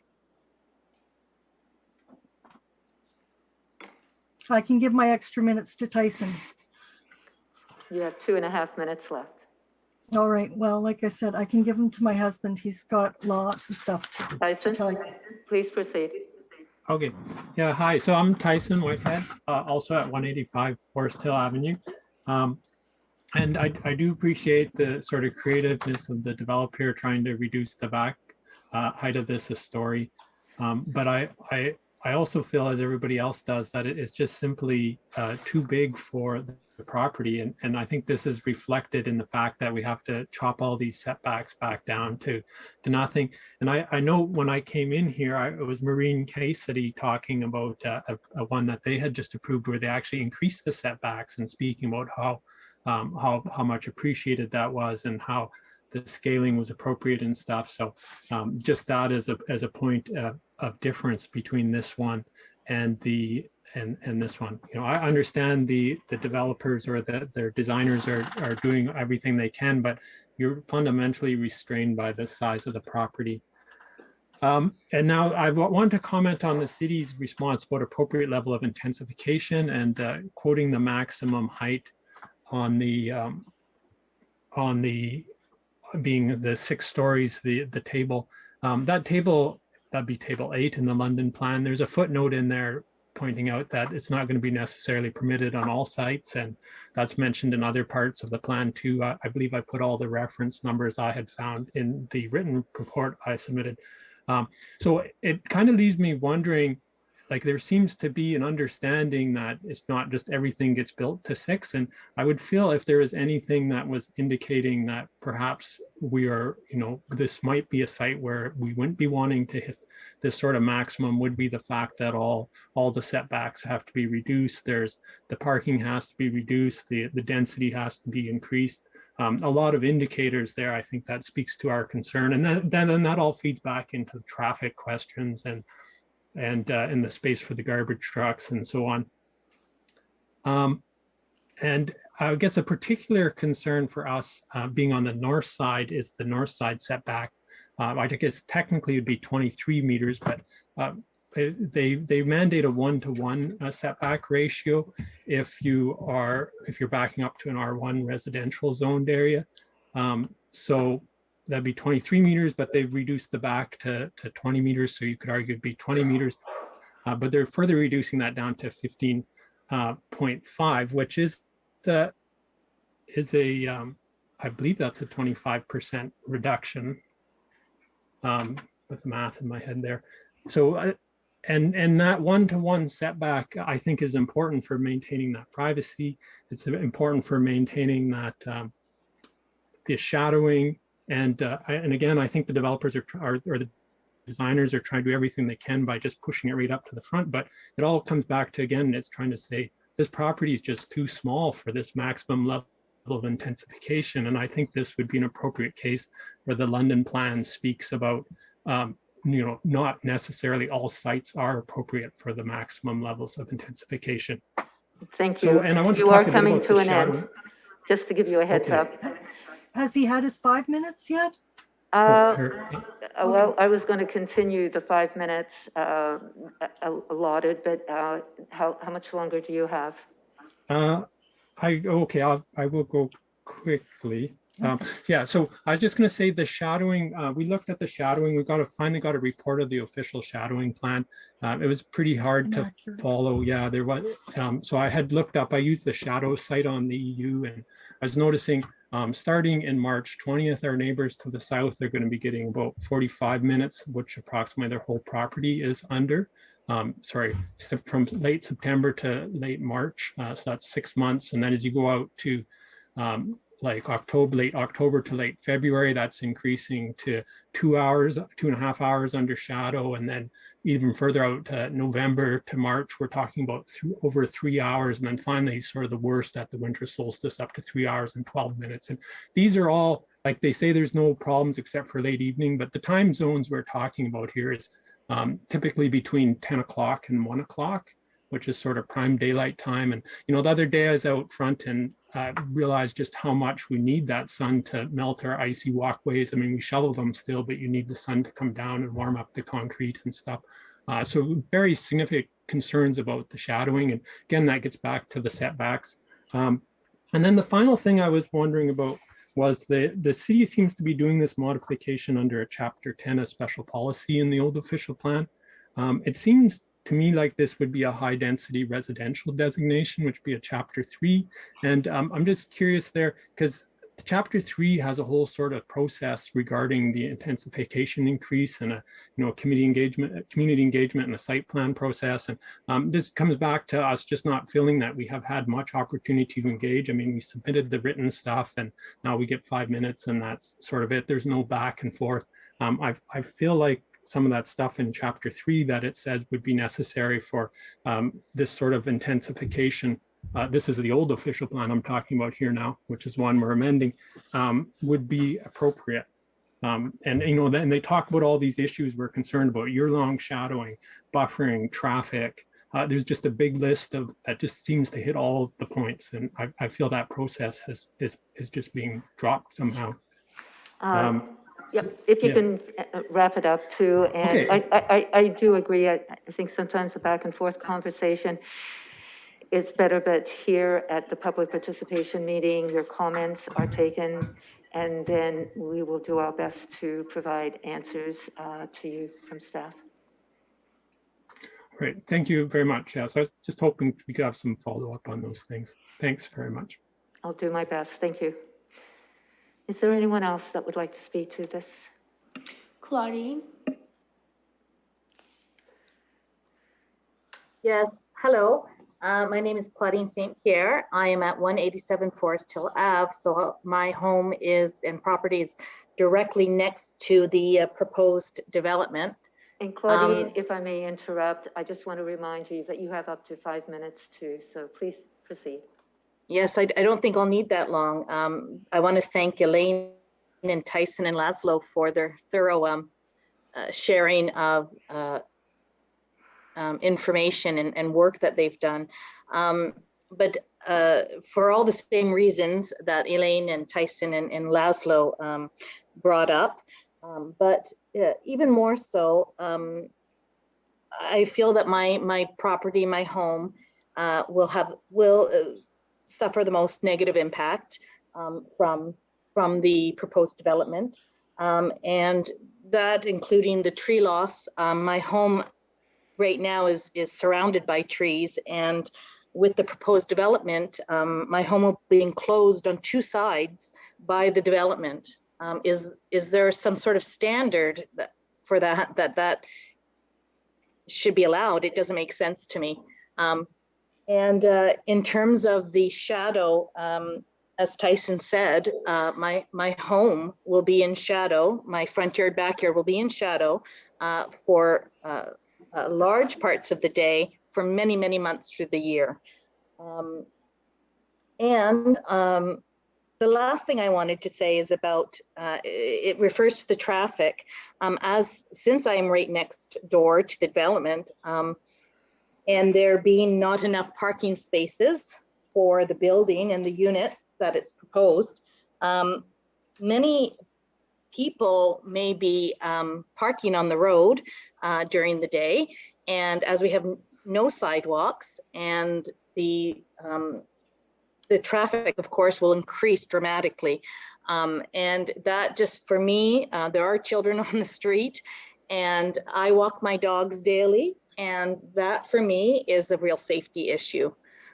So I think that I've covered what I want to say, and thank you again to Elaine, Tyson, and Laszlo for speaking as well. Thank you, Claudine. Sandy? Hello there. Hi, Sandy. If you can give your name and address if you wish, and just to let you know, you have up to 5 minutes. Yes, Sandy Reed, 167 Forest Hill Ave. And I just wanted to agree with everyone that's come forward and all their knowledge of everything, and have all the same concerns, and mainly is the traffic as well. I had submitted an email with my concerns and never did hear back from anyone, which would, could have done some of the give and take there with the answering of your questions. But so that's the frustrating part too, that you can't get answers. So if that could be the next meeting would be a follow-up on that type of meeting would be great. And yes, with the traffic, like, as I asked about, first of all, with the parking, it says total parking 42, it only adds up to 31 and says 38 residents. And I asked about, is there going to be a traffic light on Springbank at Forest Hill? Because again, the way everyone mentioned, impossible to turn left half the time. And a lot of people would be going the other way around the back and back up Wildwood to get out. And it's just going to be a raceway, that road, because, and like you say, the parking on both sides, it's going to be a major safety concern. And with our wildlife walking around, turkeys and deers, and you know, it's just going to be not good, let alone people, dogs, and children, you know. So those are my main concerns, and I would have appreciated an answer, but never did get one. So, yeah, that's all I'd like to say, and hopefully have follow-up later. Thank you, Sandy. Is there anyone else that would like to make comments on this amendment application? I'll ask one more time from the public if you'd like to make a comment on this zoning amendment. Please come forward.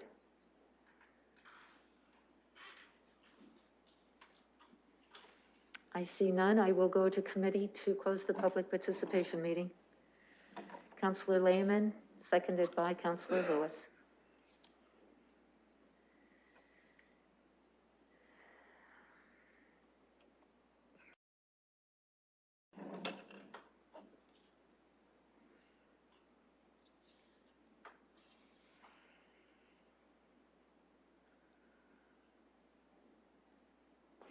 Councillor Turner?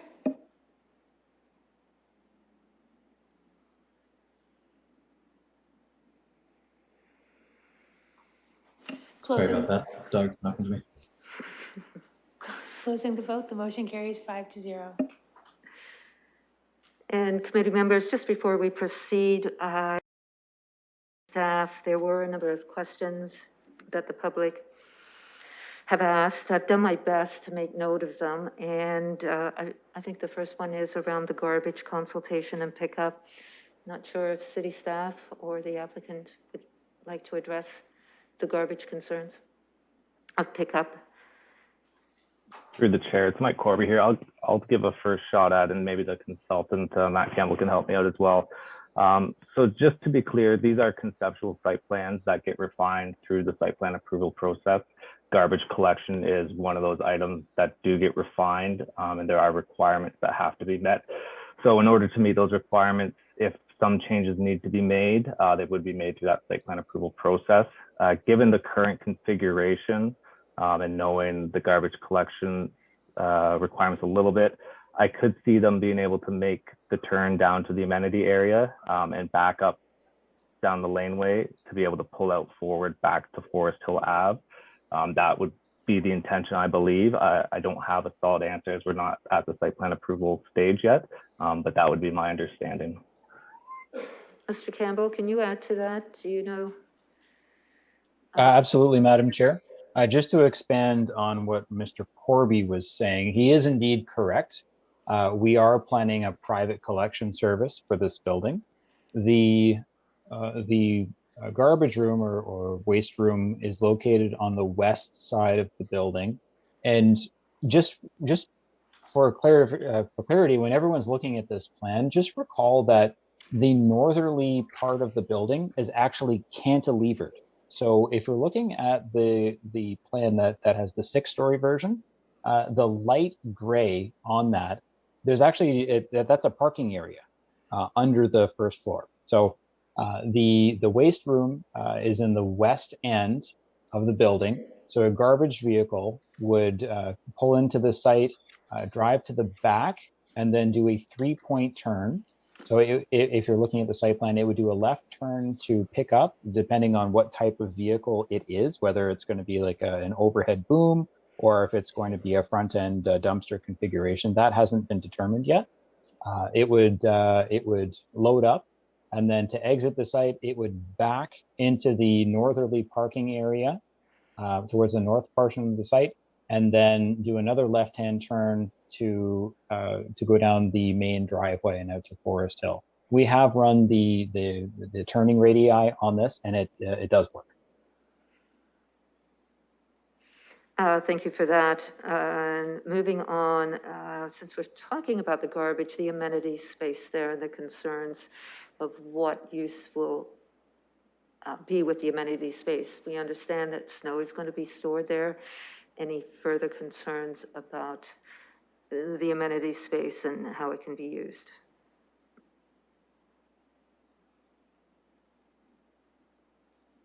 I'm sorry, Madam Chair. In terms of snow storage, yeah, Mr. Campbell, if you can answer that. I know that's probably through site plan process, the questions, but the public has asked about the concerns around the amenity space, if any. Absolutely, Madam Chair. You're absolutely correct that that is a feature that will be delineated through the site plan approval process. I don't have any conceptual plans of what that may be, but we're likely looking at an outdoor gathering space, either with fixed seating fixtures or movable seating fixtures, a picnic table, that sort of thing. Because it is looking at doubling for some snow storage, the member of the public who mentioned that it would largely be sod. It may or may not. We can certainly do hardscaping. We just have to be sure not to damage any of the features that are there. Considering that London has some pretty variable winters in terms of snow volume, what we've done on some sites is we've provided modest snow storage locations. And in the event that there is a very large, say, lake effect snow streamer that comes in and dumps a meter of snow, there's always the opportunity to truck snow off-site. We've done that on a number of different sites, and it seems to work quite well. And that allows us to maximize the utility of the site, and particularly in the winter months when we have outdoor amenity areas in the winter aren't really used that much, so they can certainly double as snow storage. To answer the question, though, that particular feature has not been delineated at this point in time. Thank you for that. I heard a number of concerns about enough parking spaces, and I'll go to city staff on those concerns, in particular for delivery and guests, if staff would like to make a comment on enough parking spaces for the site. Through the chair. Yeah, Mike Corby here. I think there was some confusion too about the 31 spaces, as Matt or Mr. Campbell alluded to. There is parking underneath the first floor or underneath the overhang of the building. So there are additional spaces to get them to 41 total spaces.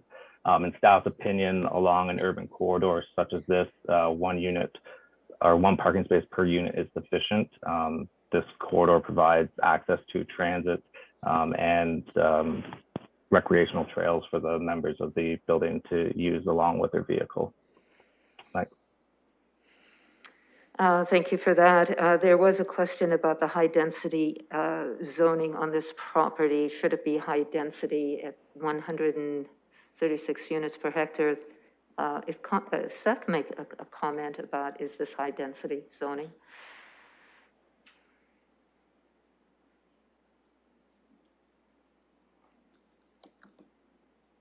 Or what constitutes high density zoning?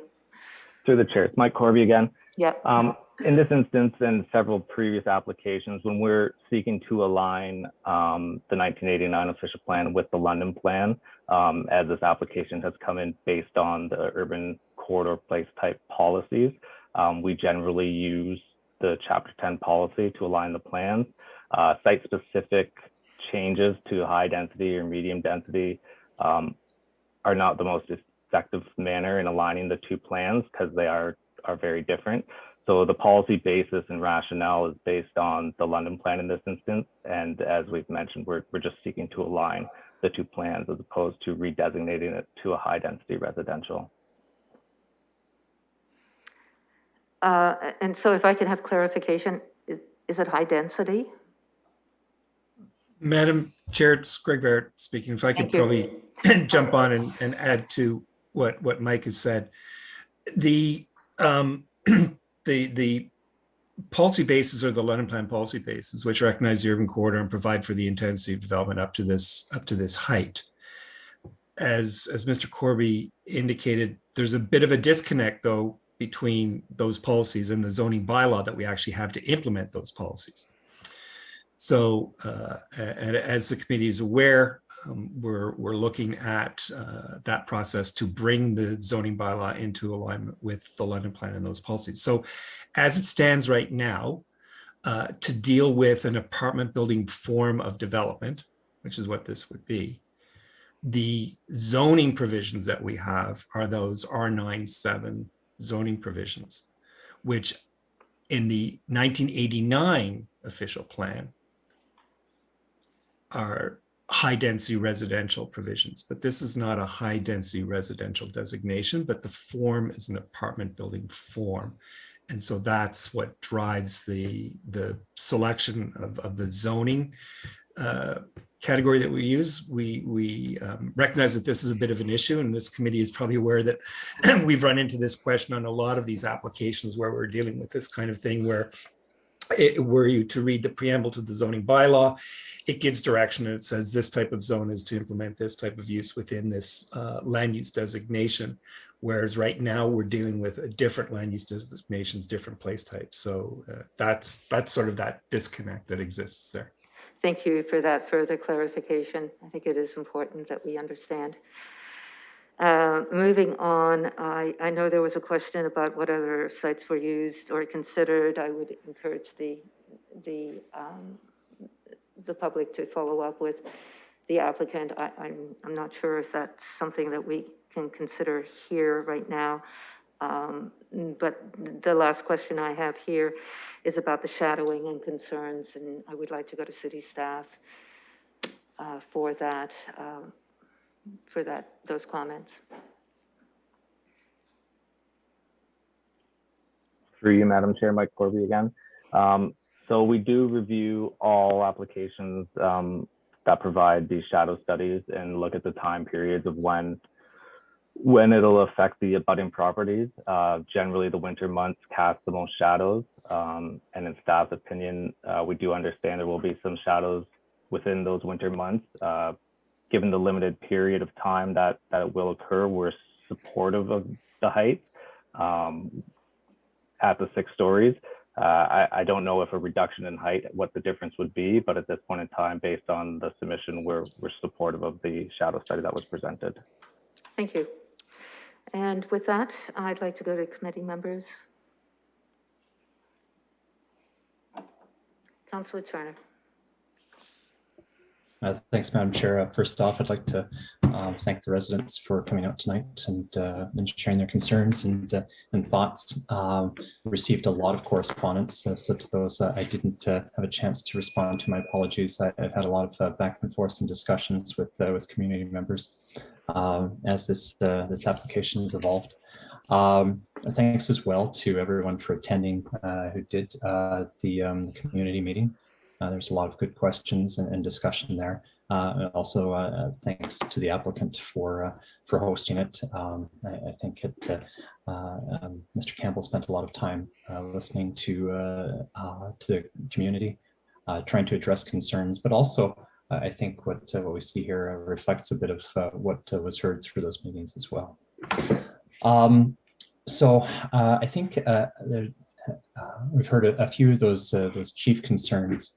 There's kind of 2 bins. One, a question of fit or suitability of the proposal, and the second one, a suite of issues that are really addressed in the site plan process.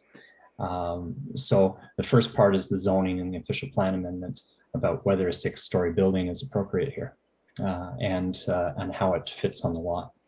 The second are questions like the snow removal and the garbage, the trees, the privacy fencing, those kind of things, which are dealt with in a separate phase of the application process. However, our discussion here helps to inform how the site plan rolls out. And so we can make recommendations based on what we've heard from you here today into the site plan process. So those aspects are incorporated and reflected in what the final site plan ends up being. So perhaps just to talk to a few things. I mean, this is what we would consider to be a kind of mid-size. It's not a large building. This is a fairly routine size of building that does go in. I took a look at the R7-9 zone. There are 31 special provisions for R7-9. So whenever these types of buildings come in for application, I took a look at the lot. They're usually rather irregular in lot lines. They're not like a perfect rectangle or anything like that. And especially where you see here, there's a bit of massing of or assembly of lots. So I think there's 3 lots that were put together for this. So it creates a bit of irregularity, which means that it seems like there's a lot of amendments that have to be made in order to get this in here. And it looks like it's a bit of a shoehorning to it. But this is fairly consistent with the type of applications that we see at the committee week to week. So the questions that we ask when we take a look at this is, what are the intents of the official plan? One of the main intents, especially in the London plan, is to try and bring these types of development onto larger order streets, such as Springbank or Fanshawe Park Road or something like that, rather than citing them within and deeper into communities, into residential streets. So the second is to take a look at how that mixes and matches with amenities such as transit, such as commercial shopping corridors, things like that, where it connects people. And the third is a question of how people move about. And so some questions were raised about parking and the sufficiency of spots. A lot of cities are actually moving away from parking minimums altogether. And that might be some direction that London ends up going in at some time. This is more than one one parking spot per unit. So it's actually a fairly high amount of parking that's being allocated. But there's a question that we'll talk about in a second, and that's about parking that happens on the street and the traffic that's generated associated with this building too. So the applicant's reduction of height on the rear is actually an interesting one. We don't see that too often. Coming down to 5 stories should actually help the shadowing, reduce the shadowing, because if it had the full 6 stories at the rear, then that would prolong the shadow a little bit further. In terms of maximizing the maximum intensity of this, isn't 6 stories, it's 8, I believe. Is what would be permitted with bonusing, but bonusing hasn't been sought for this property. So it's a question of how tall can they build as of right, and that's 6 stories in this circumstance according to the zone. The question ends up being around those setbacks on front and side yard setbacks. Interesting point. Thanks to Ms. Riley for pointing out what is side yard and what's front yard. Usually the orientation of the building creates a bit of confusion on that. I got confused on it too. So that was helpful to get that sense of what it was. Now I get my guest speaker here in the corner is going to add to comments too. She's either angry at me, and I'm sure others will be too, but the attempts to bring the building as far forward as possible to provide as much space in the back are other things that we don't see too often. And those are the things that we have to push when the buildings come into committee. So a lot of the issues that we would normally see that we would have to address in committee have been anticipated and worked with staff to try and maximize the best benefits and the least impact to residents within the neighborhood. I did ask about shadows, and I appreciate Tyson bringing the shadow study. He sent it over to myself and the chair before the meeting to take a look there. It shows about 3 hours and change at maximum shadow cast on the most adjacent property.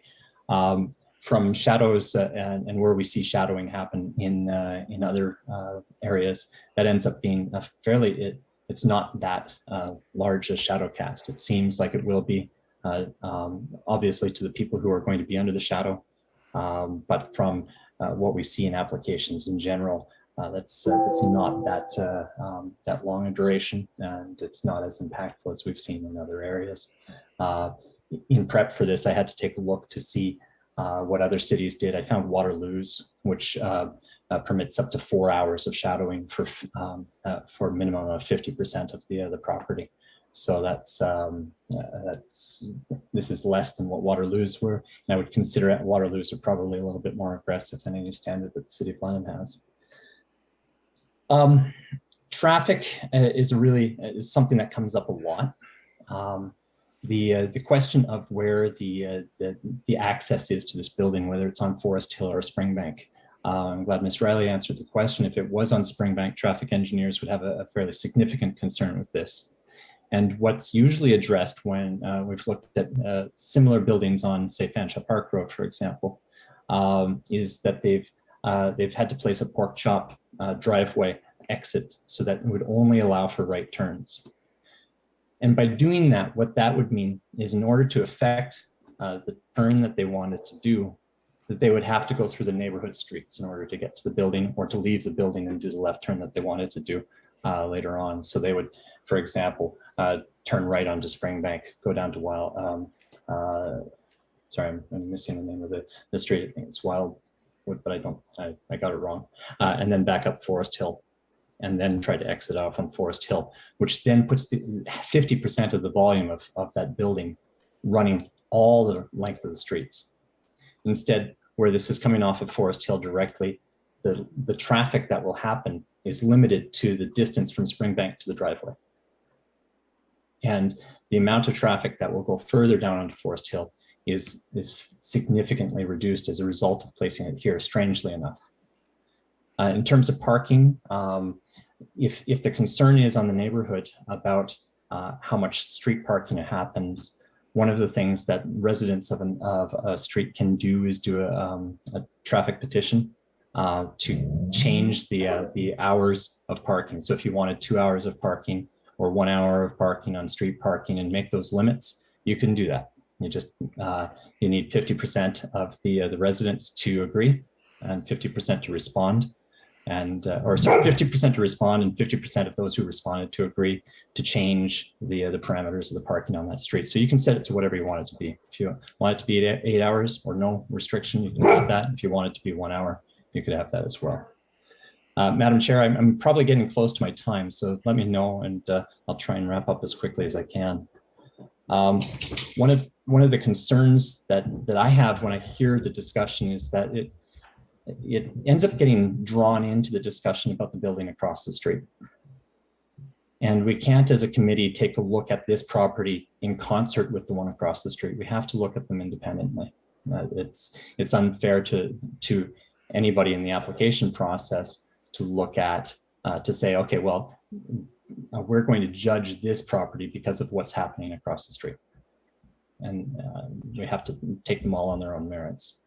So I'd urge some caution on that a little bit, but it does create some challenges because the two of them are going up right across from each other, and it will combined create some impacts on traffic, but not necessarily to Forest Hill, but certainly to Springbank.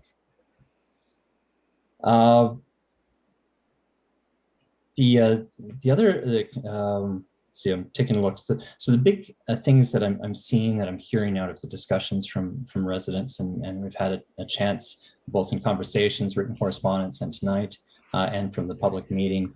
The site plan issues that I think are important to move forward are ones to address the garbage, to maximize the trees within the lot, so that the tree preservation report and tree preservation study and plan are done to the maximum effect to try and create, and thanks to the residents for sharing some of the pictures that show what kind of shading and shielding those trees do accomplish, especially along the property line.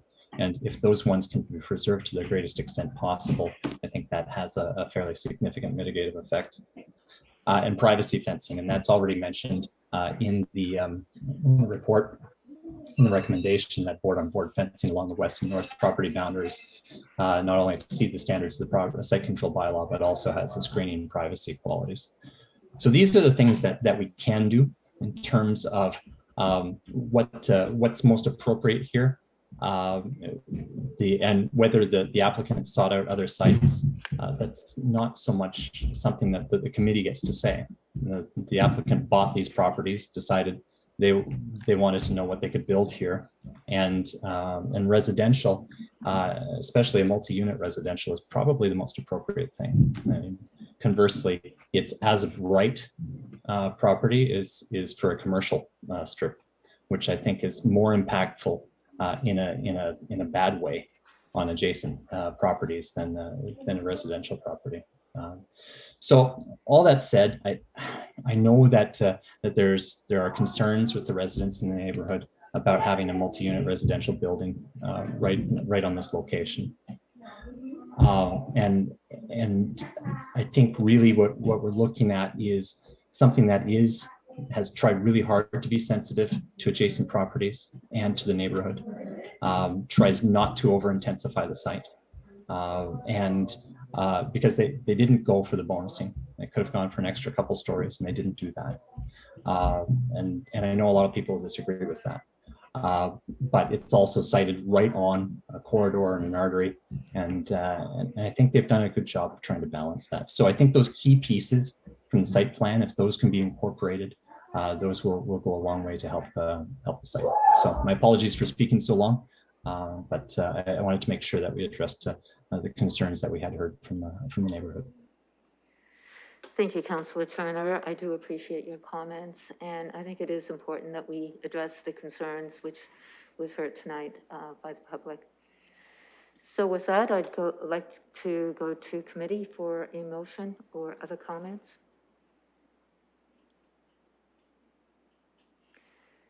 I don't see any other comments, so if committee members will allow me to make a brief comment from the chair. I understand the concerns from this community, in particular, all the development that's going on and the changes that are happening, and in particular, how they move around and getting onto Springbank Drive. I know on many occasions when I visit my accountant, which is right here in that neighborhood, getting out and making a left-hand turn is very challenging. But this is a zoning amendment change, and it really doesn't address the traffic, even though I think there will be discussions further down on how traffic, in particular on Springbank Drive, is going to be addressed. And there was a comment from the public about traffic lights, and there is a process, a survey studies that are usually done to determine if traffic lights are needed, but that is further down the process. I do agree with the fact that this site is right on that corner, which alleviates the congestion of the neighborhood dealing with the traffic. It's centered onto Springbank, and it will be a discussion further down for the community to address how they enter and exit. I do agree with the fact that this kind of development is appropriate. It's on a main street thoroughfare, transit. We here at planning have received numerous applications and approved them for developments such as this. I heard townhouses may be more appropriate, but we are also missing the middle of some smaller apartment units. We either go really high or a townhouse. And to me, this is sort of it accommodates another mixed use. It develops an underutilized area. And I know the community knows along that area, there are many spots along this corridor that is underutilized. So we do need and see development in this area as important to building in and up. So I will be supporting this recommendation going forward. And that's not to say I too don't have I hear the concerns from the public, but there is this process, the fencing, the buffering around. The comments from the ward councillor, I hope will be incorporated in this recommendation going forward, which is really important to hear and respond to what we've heard from the public. So with that, those are my comments, and I'll go to Councillor Lewis. Thank you, Madam Chair, and I'm not going to belabor the points that you or Councillor Turner made. I did through you, I'm prepared to move the staff recommendation, but I did want to indicate through you with a caveat, if Councillor Turner, because he is the ward councillor, and I want to respect the fact that he's done engagement on this and responded to questions directly that I haven't. So I'm not sure if he feels whether an H5 provision is necessary to go with that or not. I will move the staff recommendation if he feels it is and wants to amend it. I'll certainly view that as friendly. But I want to follow the ward councillor's guidance on this, since he's done the engagement with people more so than we have. So I'll move the staff recommendation and see if there's a seconder and see where we go from there. Okay, and just with that, I don't know if Councillor Turner wants to comment on the H5.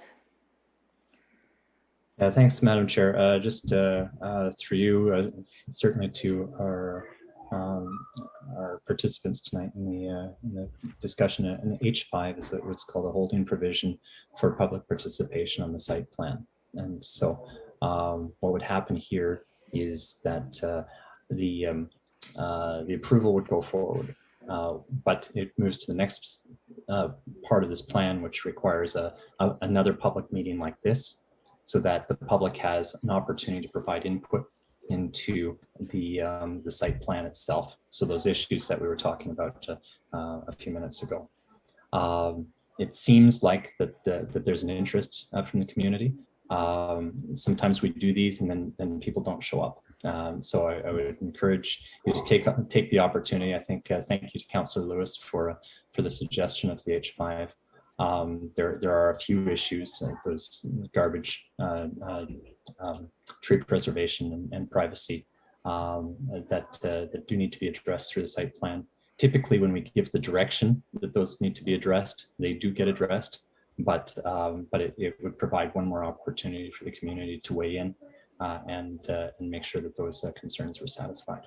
So with that, then I would certainly appreciate the offer of Councillor Lewis to incorporate an H5. But before we do that, I would just go to staff to see if they had any concerns with that, or if there's anything that we need to consider prior to passing an H5. I'd like to go to staff. Through you, Madam Chair, Mike Corby here. Again, I'll leave it up to Councillor Turner if he wants to move forward. I think, given the public input and comments through this process, it doesn't seem unreasonable, but at the end of the day, it's your recommendation to put forward. Thank you, Madam. Sorry, Councillor Turner, sorry. Yeah, Madam Mr. Chair, Barrett? well, Yep. if I could also just add, echoing Mr. Corby's comments, we don't have an issue with the H5 put on, but I also would ask that the committee consider, as both Councillors Lewis and Turner indicated, that those items that the specific direction, such thing as the garbage and loading, the planting plan, those kinds of things be captured in your recommendations so that the frame for both the public and the staff is well established. Thank you. Thank you for that. And so just to let the public know, we are looking at putting an H5, a holding provision, which allows another public participation meeting through the site plan process. And I think it's really important that the public be aware how important it is to still be engaged. I know sometimes it's difficult when we approve a zoning to allow this building to come forward, but the reality is if we put this holding provision on, it's really is incumbent, I think, that the public take advantage and be part of that process. May not like everything, but comments and considerations can't really tell the applicant what to do, but you can make those comments and to take advantage of that as we consider putting an H5. And thank you, Mr. Barrett. I think what we heard tonight was really important to be part of this recommendation as it relates to a number of issues that we heard from the public. So I definitely would be supportive of doing that as well. So with that, I'll go to Councillor Lewis to wrap it up. So I'll move the staff recommendation amended to include an H5 holding provision, specifically with the H5 so that the public site plan review includes the privacy fencing, the tree preservation plan, garbage, and now I heard snow removal and snow loading there a couple of times too, and I think that was indicated that was sort of part of the outdoor space. So I think we'll include the snow loading and removal as well, just so that gives the community an opportunity when the formal plan comes forward as to what the actual design on site looks like to raise any concerns that they have around those items. Thank you for that. And I assume I've got a seconder from Councillor Turner. And I don't know if we need to wait. Oh, well, I guess I am just looking over to city clerks to see if the added H5 to the recommendation is ready to go. So we are ready to vote on the recommendation.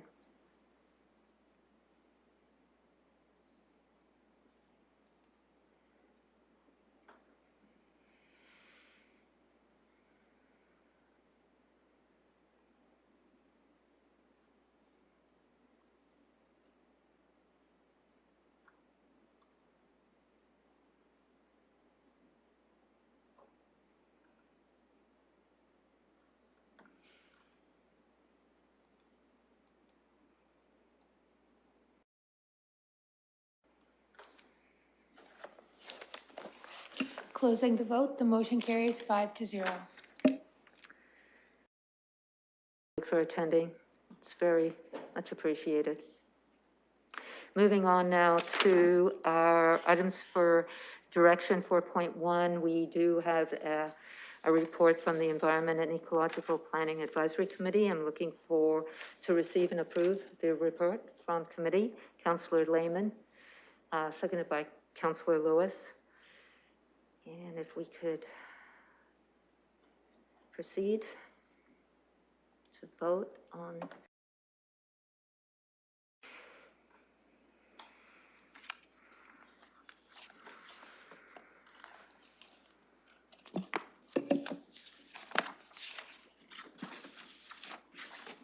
Closing the vote, the motion carries 5-0. 4.2, which is the Trees and Forests Advisory Committee report. I just want to bring the committee's attention to 3.1, which is on the green roofs update. And there is a request in that report. And just before we receive and approve, I would like to get verification from staff.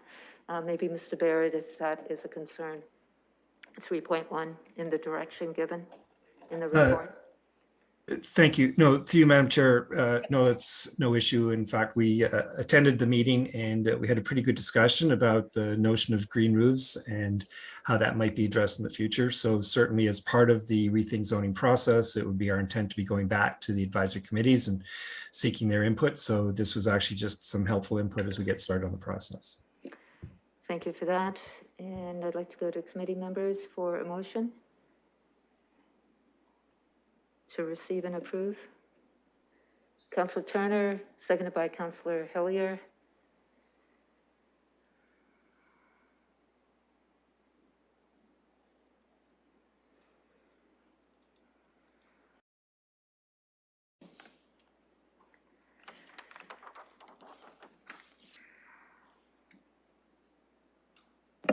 Closing the vote, the motion carries 5-0. And moving on to number 5, deferred matters, additional business. I see none. And moving on to number 6, confidential. If I can go to the clerk. Thank you. The committee will be going into in camera for a matter relating to solicitor-client privilege and litigation or potential litigation. Thank you for that. And with that, we will be coming out and then adjourning, or would we be adjourning from in camera? And just thank you. So we will be coming back into public session and reporting out at that time. So looking for a motion to go in camera. Councillor Lehman, Councillor Turner.